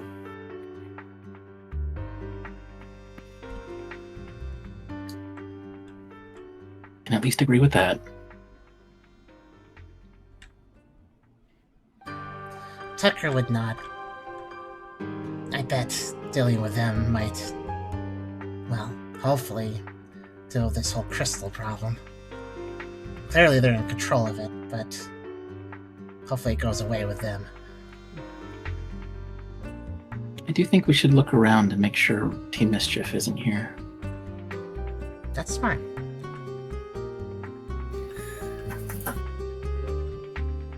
We haven't technically been in the building we're staying on. Yeah. I will say that nothing about the current area outside indicates they would be here. I'm gonna creep over to that trapdoor and peek inside. It's a good idea. Yeah. Well, inside you find a ladder down into what looks to be a loft of some description. And there's a layer of dust on some/most things, but not as much as you would think. Aside from the trapdoor, the inside of this building is remarkably intact. And, well, there's also, like, crystal jutting through the one corner as you sort of wander about. Let's see. Yeah, we'll creep down. Does it look like anyone's shuffling around? Any Zambos? Well, no, they're not Zambos, but it's easier to just call them that. Any infected down here? You do not find any, thankfully. What about the rest of you? Are you staying out there? Rook is going to ask Tucker a question. He's going to say, it seems like this Pokemon is using some kind of connection to these Pokemon. I know you can work with connections, but do you think you might be able to cut one? Tucker thinks a second. Yeah, I definitely think this is connection related, though not like my connection. In fact, that's why I was able to fight it off. Connection helped. But I think I could. Maybe. Heck, I think that's what I did with the Gallade in a way. But ideally, I wouldn't want to do it so explosively next time. If we do find Team Mistress down here, and even Team Gallant, I might have to ask you to try. Tucker nods. I'll try my best. Oh, that's what you're doing, Rita. Yeah. Pop in a heal pulse. Also, do we have an item from Team Mischief? I just realized, do we have a possession that was previously theirs? I think so. I have some money that they had. They gave me $100. Yeah, Burke still has the money that they gave him as, like, compensation. The question was because there was an interest to try to find if they're here or not. They're probably not, but Tucker could stand on the edge of the roof and try to do a scent tracking. But I'm not sure if the scent... It's been a while. Yeah, it's been a while since Tucker's also been around Team Mischief, so I don't know if the scent would be something that could be recognized. I'm not gonna make you roll for that. I will say that, Tucker, you try and catch a scent of Team Mischief, and you don't find any. Not here. It's just been too long, and it's not likely that even when they came through, they would have stayed here very long to begin with. Okay. Then Tucker will simply... Sorry. The infection also may not have reached this far yet. when they were here, because that was a while ago. That's true. Tucker's just... I'll let you talk in a second. Tucker will just relay to the group. No, I don't smell them. They haven't been here for a while. So they're probably further in, if anywhere. Yeah, and if there's no indication that this building was used as a halfway point for anyone, including or excluding Team Mischief, then he'll pop back up and be like, no, dice, it's empty. Not even any loot? Hey, I was going to say, hey, Ralph, give me an insight survival alert. Well, I'm not normally in the business of, robbing people, but let's see. I mean, you just tore one in half. You beat one into the dirt. Are they really Pokemon anymore? I mean, I bisected one in half, but I'm not gonna rob them. It's not robbery. It's mugging. Alright, let's see here. Right. Check up under the mattress for Pokemon. Honestly, it makes sense to procure supplies. Unfortunately, with a 5, because of Lucky Chant, you still have a vibrato. You want to use it? Well, you know what, yeah. It's the end of the set. I have a hat still. Do you want to hat those 2 dice? Yeah, why not? Because we're just about at the end. Yeah. Yeah. I only took one of your hat uses, so... Insight, survival, alert, and bravado. Whoa. No. Well, the dice is spoken. I meant the 2 bravado dice, so you didn't have to re-roll the whole thing. Oh. So, he did 2 dice. Yeah, okay. re-roll the 2 dice. The 2 dice, I was thinking the 2 rolls. Yeah, okay, that's better. That's a 6. Yeah. So you don't see anything that directly links Team Mischief to this location.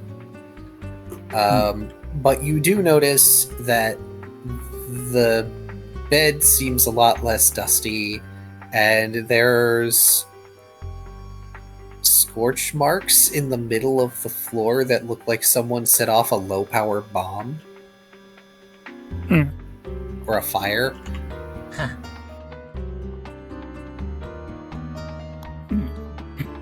Yeah, so someone camped out here.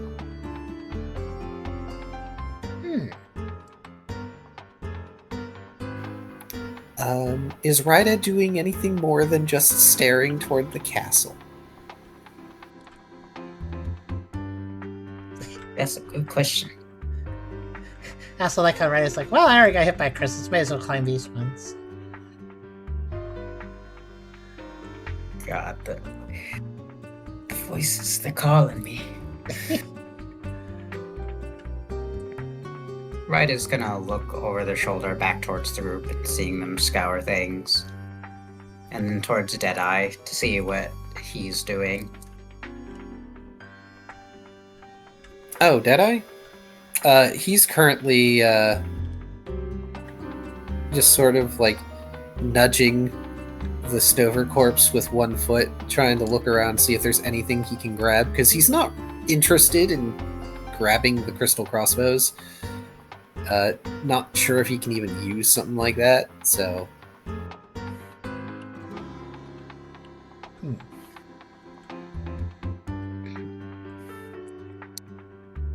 Question. How would the shards embedded in Ryda's arm look like? Are they, like, reflective, or is it like a dull crystal? They are reflective. Oh, I want to try something a bit morbid. Ryda's gonna hold out their hand and try to scry using the embedded shards. That's an interesting idea. I'm trying to decide if I want to give you bonus dice or take dice away. Flip a coin over Punished it. enough, haven't I? Flip a coin over it. That's Somebody fine. flip a coin for me. Heads, it's positive. Okay. Mine's over here. Yeah, there's a coin here. Yeah. Who's the luckiest person here? There. I don't know, but I can flip it. It was tails. Okay. Okay.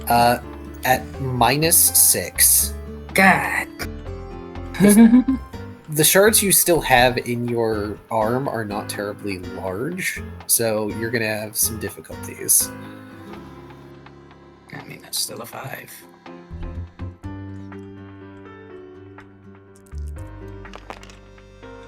Reminding me why I made such terribly tough enemies. What are you scrying for? I'm looking for the Pokemon Tucker described, who should be where I believe him to be in the throne room.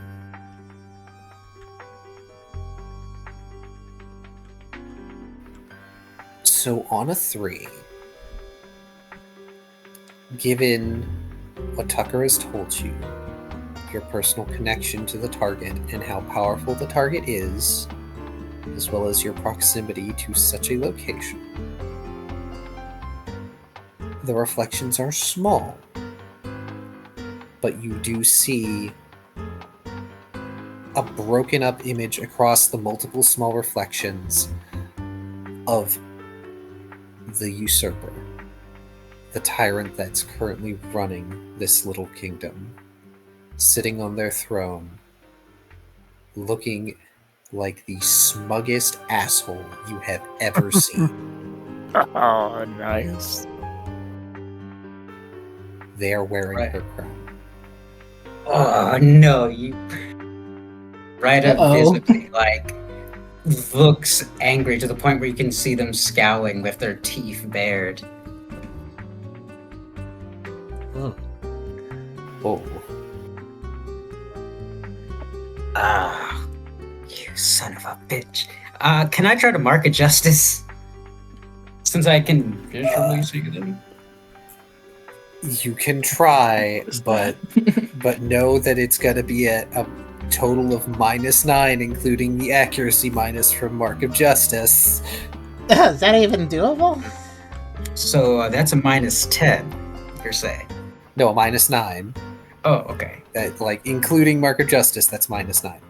Okay, is will max or current? We are gonna say current for now. Mhm. I believe I've been running it as current for most things. It fluctuates. Well, in that case, I still have 5 dice. Oh.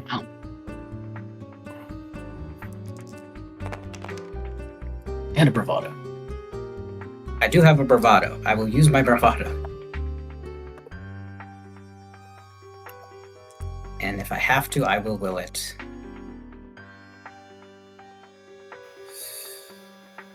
So even with Lucky Chant making that a 2, even if you were to spend a will, unfortunately that would not be enough. Not through this scry.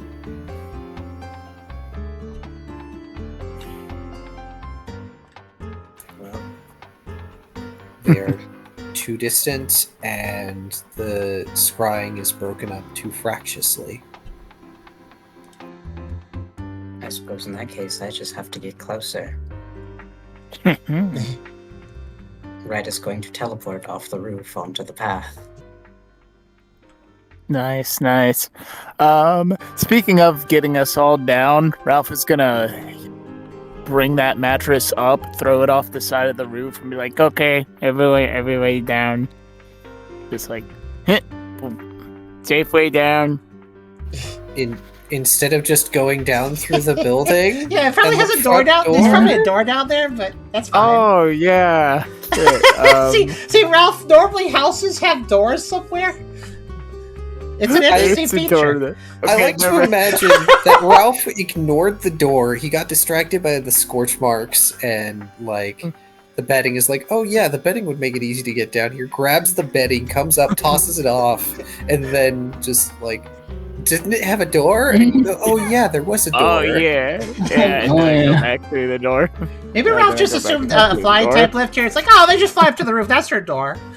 They don't have other doors, probably. All right, there was a door. See, It's right- back home, this is what they call nuking it. See, that's when you're too smart for your own good and you overthink a simple problem. They call it nuking it.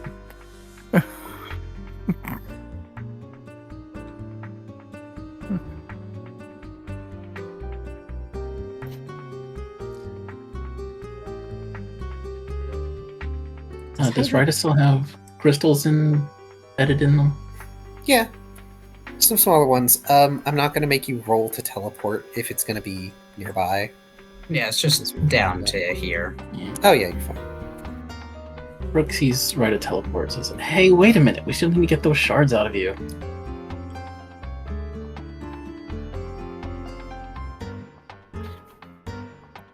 And Brooke is gonna just jump off as well. yeah, at this point, so we'll talk afterwards. I need to roll something.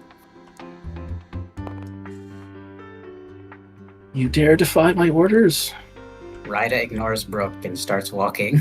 Oh, Oh boy. All right.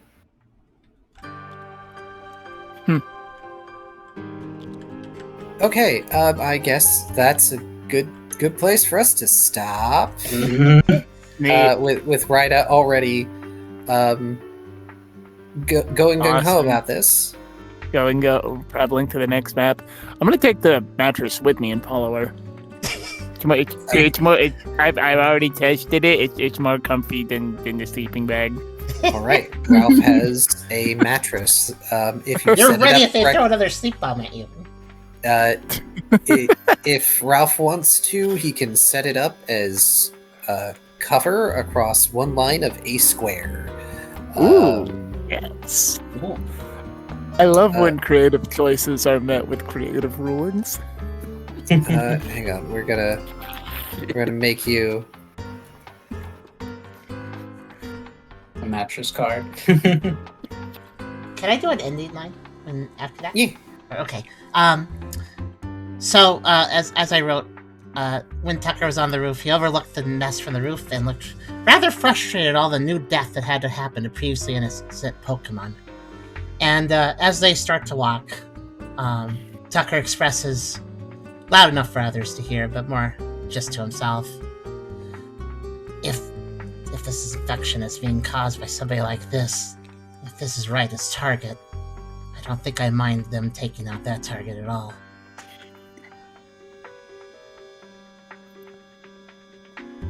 Oh, if they're a good leader, then they won't mind suffering the same fate as their minions. Yeah, I just wanted to make Okay it with clear. their Now, minions Tucker, being I split in infer at this point that that is indeed Ryda's target, and Tucker is now That on would board. explain why they're so hostile. Yeah, Tucker is now on board with it. This whole executing a target thing. In this situation, Murder is okay. if it stops I other will murders. I will say, like, out of everyone here, Ryda had the perhaps most merciful killings. Meanwhile, Ralph had the most horrific,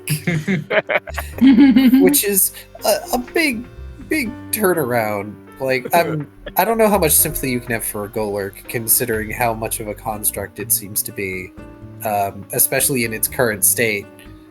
So, like, Brooke tearing it apart with... Hey, with I only its- disarmed it. Yeah. Honestly, it feels fitting that Ryda was merciful, killing these Pokemon in particular. Well, They are not of their own minds. they're not criminals. They were people. They were citizens. Knights.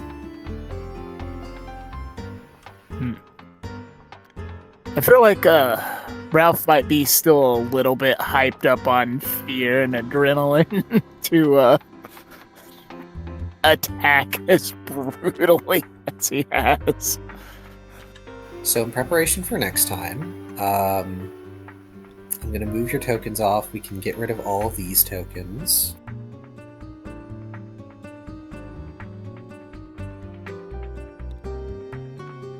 Okay. I'm going to assume that Burke gets his lamp back, because Burke would not forget the lamp. Right, yeah, he'll go back, yeah. Man, this was a good map. Enjoyed this one. I'm glad y'all like the map. The combat could have been better, but that's on me for having the knight immediately use the damage reduction. It's okay. Actually, a small little story, if you don't mind. Not very long. I shared this recently.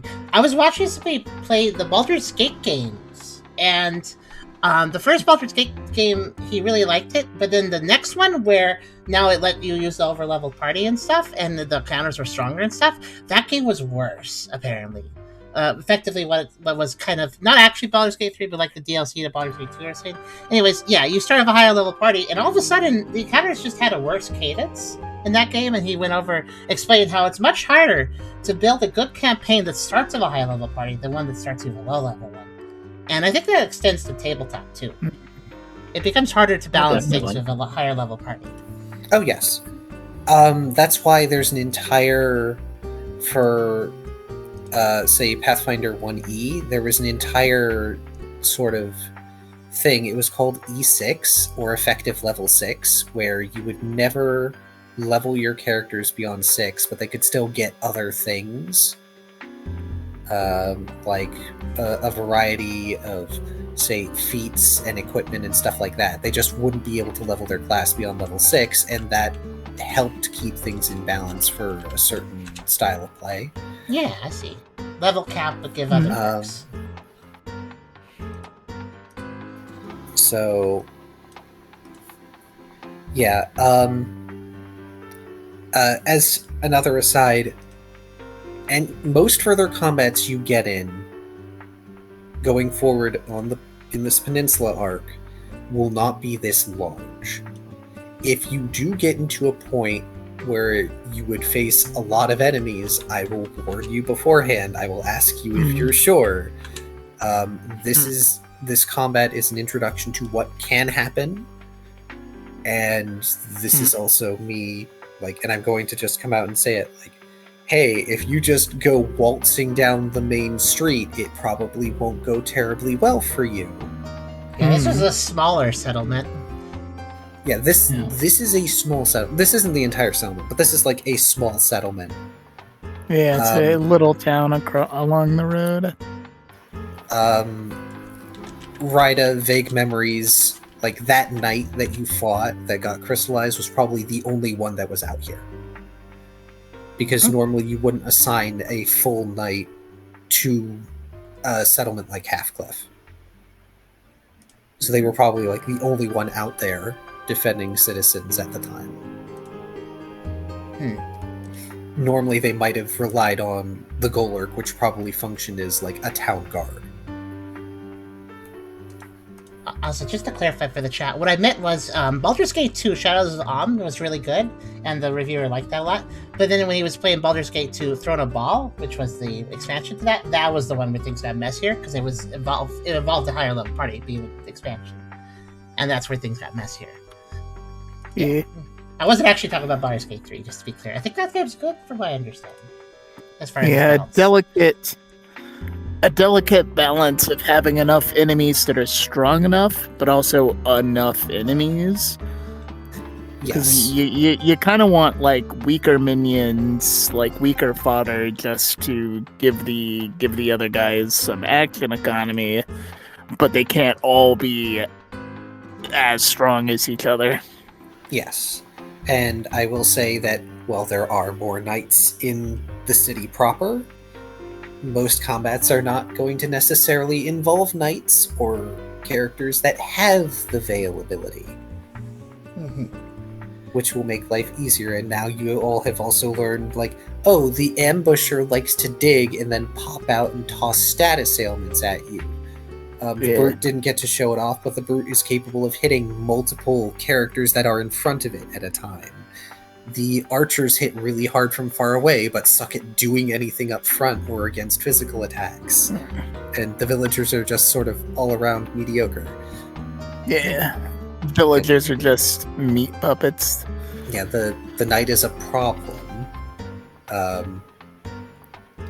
And I will say, and this will probably be a reminder next time if I even remember, because it's going to be a few weeks.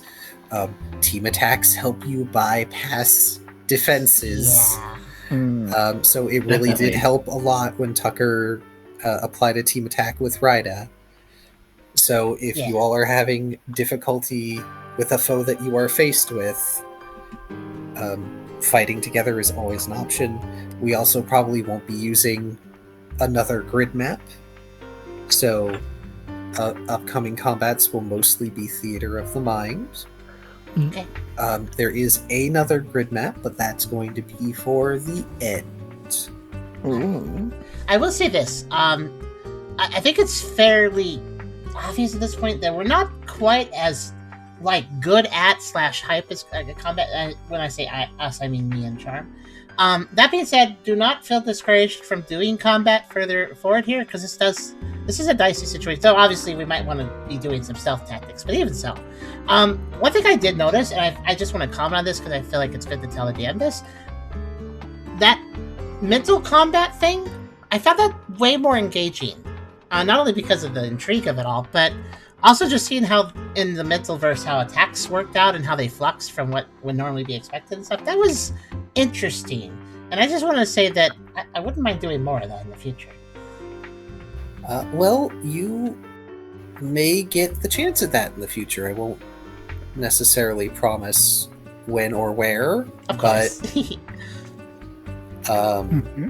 yeah, I understand your initial frustrations and my initial caution against using empathy, not only because you were about ready to dive headlong off the roof into a very dangerous situation that would have given you at least 1 or 2 stacks of crystal baseline, but I didn't quite understand what you were gunning for by using empathy when you said you were using empathy, and it's like, I don't know if you really want to share in the crystal corruption with them. It's okay. I understand your hesitation. I should have pushed a little more. I should have explained myself better, and I didn't. I kind of just got myself discouraged when you were resisting. But I don't think you resisting was bad at all. I needed to do a better job explaining, and I kind of gave up to it. I was just trying to assert, me as the storyteller going, are you sure you want to do that? I don't know if that's a good idea, but hey, regardless of whether or not I think something is a good idea, if you all want to do it, I am always willing to let you all try whatever thing it is you want to do. To be fair, it was a way better idea once it climbed up to the roof and there weren't crystals all around him. So yes, yeah. And at least then you would not be standing in crystal damage field that would do bad things to puppy paws. And I wouldn't be separated from the others in the group too at the same time by jumping down. However, so that we can end out and some of us can go do dinner and food, let me type something up in chat.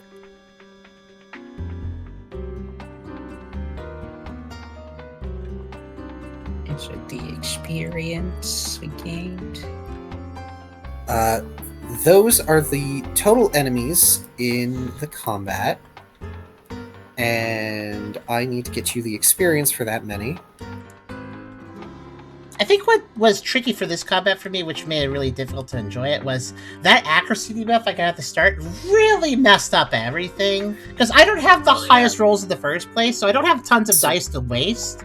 So those 2 accuracy really started to hit, every single thing. So. The ambusher is the saboteur. If the dust cloud doesn't work, they have Mud Bomb, which has 3 chances to decrease the target's accuracy by 1, and it has the Sleep Powder Bomb, which just takes you out. And then all of them have Slam, because they can always just hit you with their bodies. But the ambusher is mean because it'll use Dig to just peace out. Saboteur is exactly the right word for it, though. Yeah, they did a good. Here's the problem: the combat wasn't bad. It just was too. It was too good in a way. Sometimes, it was. You got it to do exactly what it was designed to do, honestly, and I can't fault you for that. Hey Tucker, I can give you the wide lens if you want to swap that out with your booster. You know, honestly.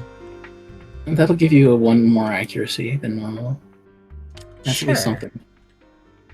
Yeah, actually, I wanted to ask. We are keeping our debuffs and buffs for now? Oh, no. The debuffs and buffs go away. Okay, that's all right. Combat is done. That said... Combat is done. That goes away. Was Brooke using the white lens? You put it in your bag. No, it was in my bag. I put it in yours. Okay, Right. sure. Thanks for the option. Yeah, Brooke is using the Kyogre Brooch because peak damage. That honestly would be pretty good. You Heck know what? yeah. Yeah, we're going to switch that. The Getaway Booster is very situational anyways. And it's only one use per encounter. For a day, Yeah. actually. Yeah, the Getaway Booster for is a day, once per yeah. day, but it's +4 evasion. So if you need a get out of jail free, you can use that. But I will say you don't have to wear it to make use of it. Oh, really? Interesting. Well, if you want to make use of it personally for that +4 evade, yes. However, that doesn't mean it has no use when you're not wearing it. You can give it to someone else. Yeah, you can give it to someone else. Like Brooke set down the glow gazer lamp. Technically, everywhere around the lamp still functioned under its gaze. That's a good point. I just had a thought, by the way. The Getaway Booster, it technically is just a small speed boost with a kind of a jet, right? Yeah, pretty much. Could that get me up onto a roof? Technically, if you're using it, yeah. Like, I know it's not going to let Use it me as a jump fly, boost. but I'm just thinking, like, big jump. Well, yeah, but you've used it to sort of like big boost, jump, fly, whatever before, I believe. Yeah, I gotta use that more. I'm sorry, I completely forgot I had that too for for this big fight. So that could have been useful maybe in some situation there. So, in total, 3 villagers, 4 archers, and 1 each of the other types. So that's 20, 30. We will say that is approximately a nice even 50 experience Wow. for defeating this encounter. Ooh. Okay. Way more than I was Wait a minute. expecting. Yeah. The Knight, the Brute, and the Ambusher are all very strong on their own. The archers are a nuisance unless you can get up front. If Tucker had been able to get to them sooner, Tucker, all of your physical attacks would have done so well against them. Yeah, even without the flinch, I'm getting pretty good at these fang moves. Yep. And without the accuracy debuff, Blossoms will do a lot better too. Yeah, it's true. I think I also got a little, another thing that I struggled with the combat. I earned Lost to the Dark, so then I got excited and wanted to use it a bunch, but it wasn't a good time to use it, especially because of my accuracy debuff. So it was kind of a trap to use it at that time, even though it was like, should I do thing? Yeah, I am sorry. It's okay, it's just circumstantial. I still appreciate getting it. It's just, I'll probably make better use of it later. That put me at exactly 1 more than Hydro Pump needed. So yeah, that is definitely something I would do. Work with Hydro Pump, one of the strongest water moves. Question: Can I substitute current meld moves that use Water Gun with Hydro Pump? I feel like we've discussed this before, and I can't remember what my ruling was. I feel like you said yes at least once. I think so. We might. It might increase the accuracy down though. I think because that's -2. But it would increase the power by 3. I want to buy Yes. my last special point that I can get. That's going to be 30. I can afford that. You are special.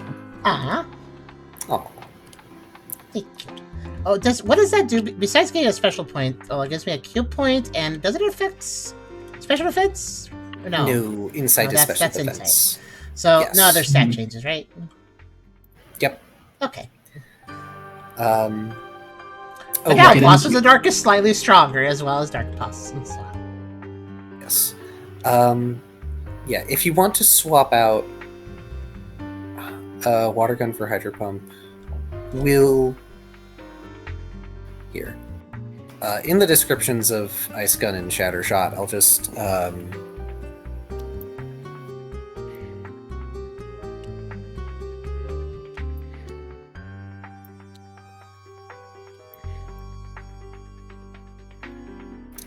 like +3 power, -2 accuracy. So... Okay. I'll note it here.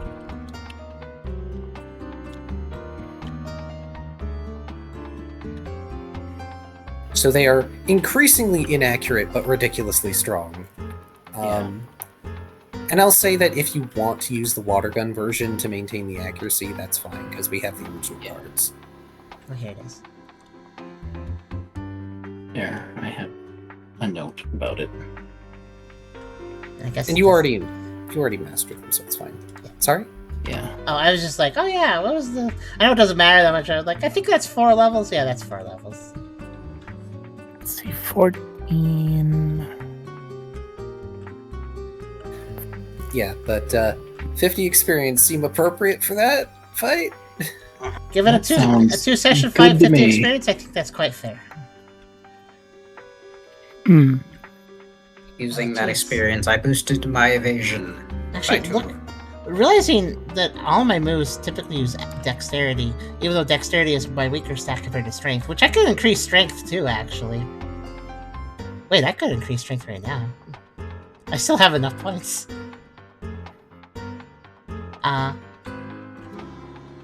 Should I do that?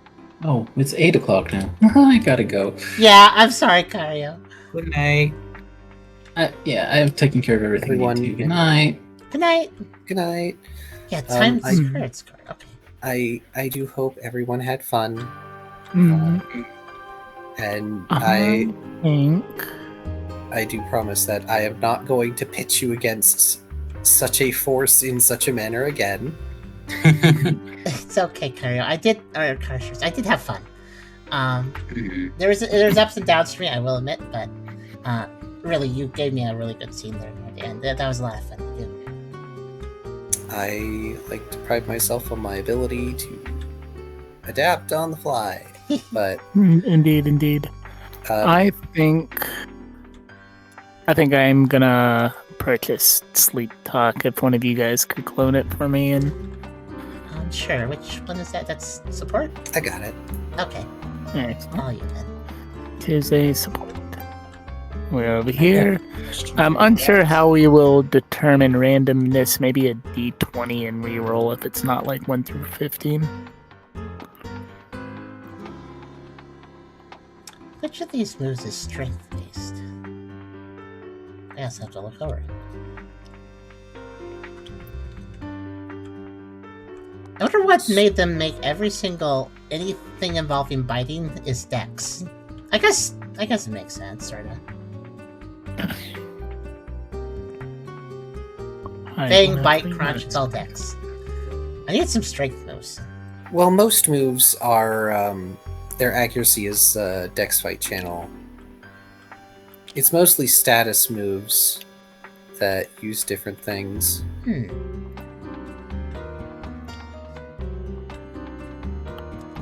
I was thinking about increasing my strength, but I'm like, let's do that when I have more moves that benefit from it, you know? Would whomever is in the support moves bag let me put Sleep Talk back? Oh, that would be me. Yeah.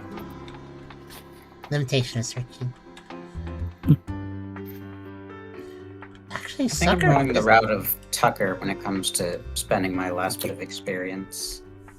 Going off of the vibe of how the session went, but I'm stuck between 2 options.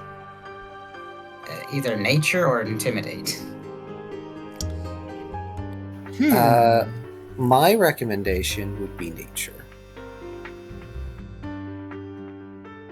What is she thinking about? Being able to better identify Wait, I'm done. things around you. Because alert would let you see things, but nature lets you better identify and know things. I was completely silly. I thought the elemental moves used. Never mind. That is a fair suggestion, which Yeah, I will follow. Yeah, I think that's a good suggestion too. Also, I'm wrong. I have plenty of strength boosts, so I'm going to go ahead and buy a strength point too. I have just enough for that. One thing I was going to recommend, Tucker, is potentially consider getting another ranged move, since Dark Pulse is wrapped up in Blossoms. Potentially a fairy type move. Oh, yeah, it's a good point, because Blossoms does kind of just take out a big move pool, so... yeah, I would love to learn, Play Rough. I would suggest... Well, Play Rough is a physical.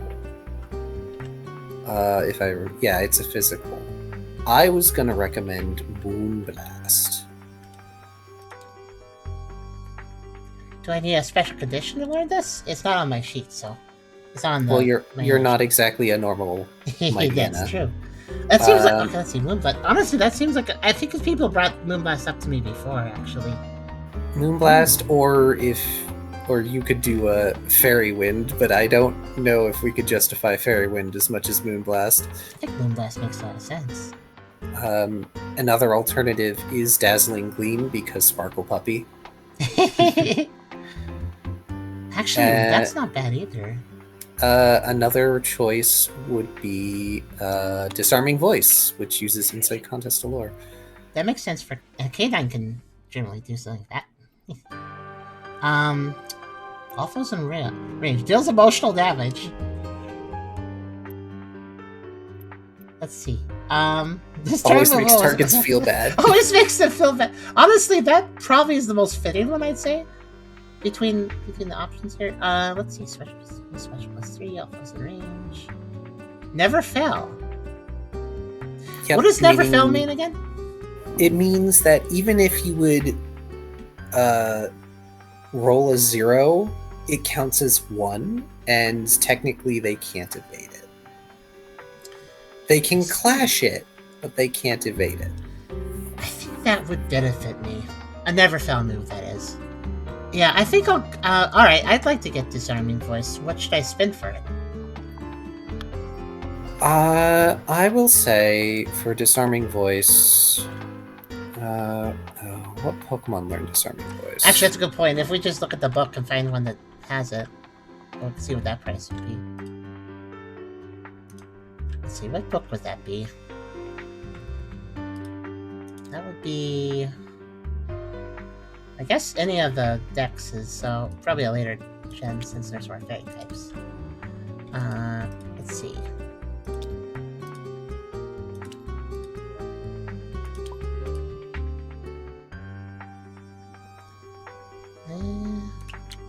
Of course, some Pokemon that I think... I can't remember her name's that move normally. Oh wait, no. Disarming Voice is actually a relatively low-level move to learn. I will say you can spend 15 XP to learn Disarming Voice. Wow, really? Is that much it costs? Nice. Well, because costs are usually associated with the level. Most Pokemon, according to Pokemon Database, either know it at level 1 or learn it at levels like 4 or 12 or 10. Gee, that's a really solid early move. It's not a very strong move, but...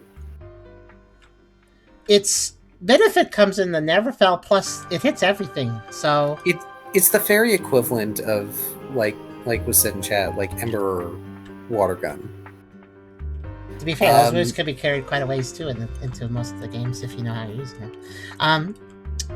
Yeah, I would be happy. It also hits all enemies. Yeah. I was going to say, the lower damage can be mitigated by having multiple targets, means that kind of adds up, so... Especially the Never Fail nature, you can hit multiple targets without worrying about them all dodging. Thank you. Thank you for the suggestion, too. I've been wanting a fairy-type move, but I wasn't sure how to acquire one. I guess I should just ask, huh? Because I have unusual typing, so theoretically my viable move pool should be a little bit different. Okay, let me go ahead. You said 15? Yeah, 15. Okay, 47 and 5 less would be 42. There we go. Alright, thank you. I shall be taking my leave. Good night, all, and thanks for the session. Nice, Good nice. night. Alrighty. I shall... Oh, I could... Oh, that would be brutal. Alright. Disarming Voice plus Hal? I mean, Hal's already tied up in Blossoms of the Dark, but... I mean, you could meld Howl into another meld. It's just that would prevent you from using both melds in the same turn. To be fair, one meld takes a high accuracy penalty, so mixing them together would be tricky anyways. Even without that. But I mean, my suggestion would be either one of the other Fang moves to add a different elemental twist or status to it, or maybe something like, I don't know, Sand Attack for an all-foe accuracy down.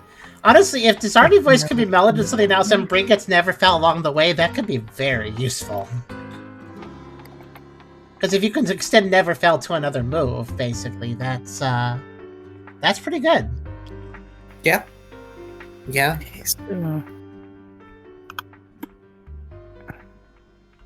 So I'm 69. I think, yeah, combine it with a Fang move or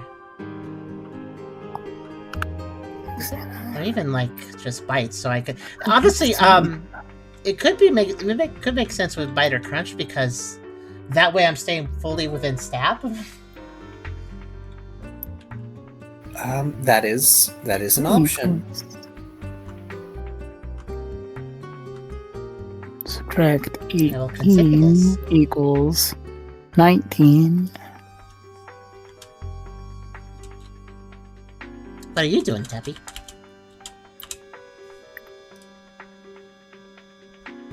I guess he's mathing. I shouldn't interrupt. Yeah, mathing. Okay. But I guess I should also ask, all our buffs and debuffs are removed. Yes. I'm assuming we're keeping our HP and will how they are, though. Yes. Okay. Because you all are continuing, the day is not done. You could have tried to rest inside the building you were on top of, but that would have not been safe. Yeah, honestly, first off, the guys ran away, but also, given that we absolutely know they're being controlled, I mean, how long till the next group just shows up here? Anyway, of my remaining 69 XP, yes. I was going to do another specialty, but I'm going to max out fighting for 32 of that. Okay, that leaves you with 37 left.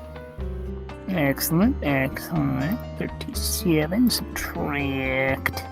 And we're going to spend 18 on another brawl.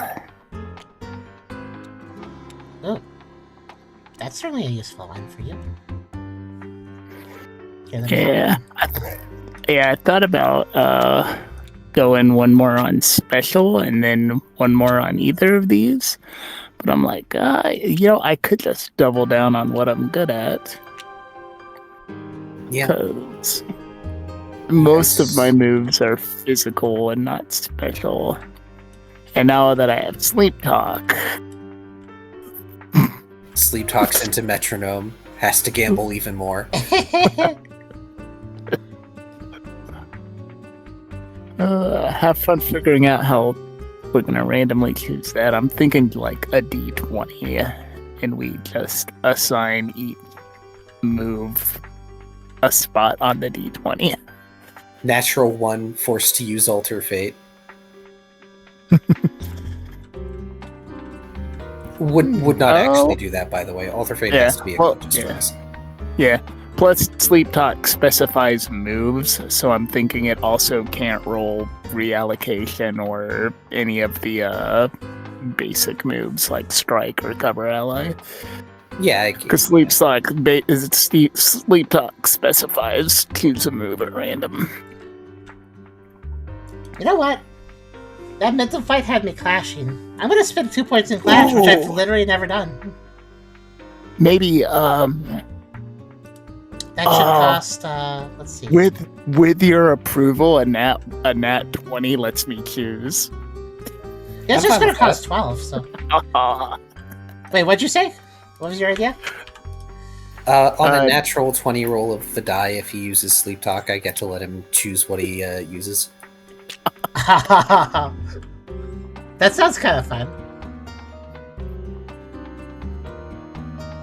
Oh, right. I don't know how much it affected everyone, but the villagers are dangerous for one reason only. Their scream. Because when they do the scream, not only does it reduce your defenses, it alerts the horde. Right. Because, technically speaking, you could have crept your way through this settlement and managed to avoid the scream. It just didn't happen that way. Can they all do the scream, or is it just certain screamers? It's just the villagers, of which there were 3. One was by the thatch roof hut, one was in the water tower building, and there was another one in another building. There were already archers up on the roofs that were watching you all, technically speaking. Not being particularly alert necessarily, but because the scream hadn't gone out, they didn't take aggressive action. Oh, kind of like how the Murkrow did, just sat there and watched. Yep. So they have sort of a passive state, I guess, until it's told to act. Interesting. So it's actually okay to get spotted by some of them. Just depends on who. The Knight and the Brute didn't... Well, the Brute still acted, but the Knight didn't exactly appear immediately. The Knight seemed the most independent. It's the wrong word, but I wonder would they still alert? I wonder. Probably. So it's only the villagers scream and alert everybody, but that doesn't mean that only the villagers would notice. There's a distinct possibility that the Brute would still go after anyone regardless because Mindless Bruiser. The Knight probably would. As sort of like a full disclosure, the Knights act independently. They are capable of planning. The others, when they are being activated, we'll say, aren't exactly the smartest cookies in the jar. That makes sense. The Ambusher is also capable of planning, but that's part of its necessitation as a saboteur.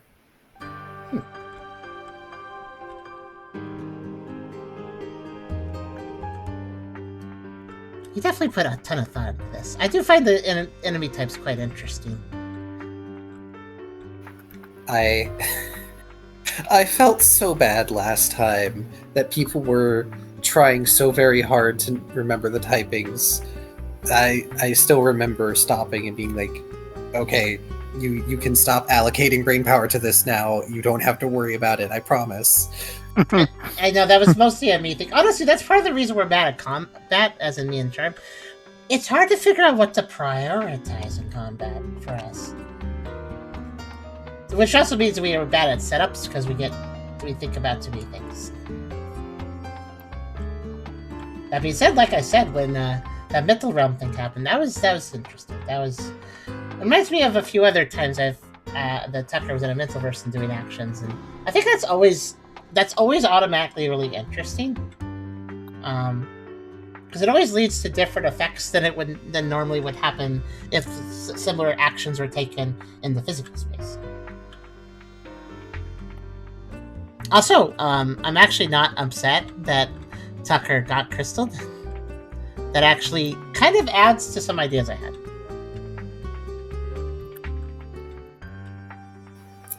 Well,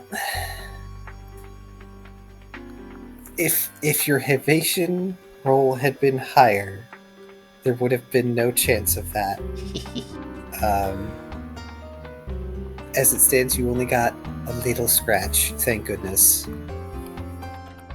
Probably will take a slower effect. I don't even know if it'll adversely affect me by the end of this adventure, but we'll have to see, I guess. We will see. I'm more worried about Rhino. Okay, Kyrie, good night to you. Give me a list of your moves. Sometime I may have to take a start battle vulture. Oh, okay, Kyrio. I could do that, sure.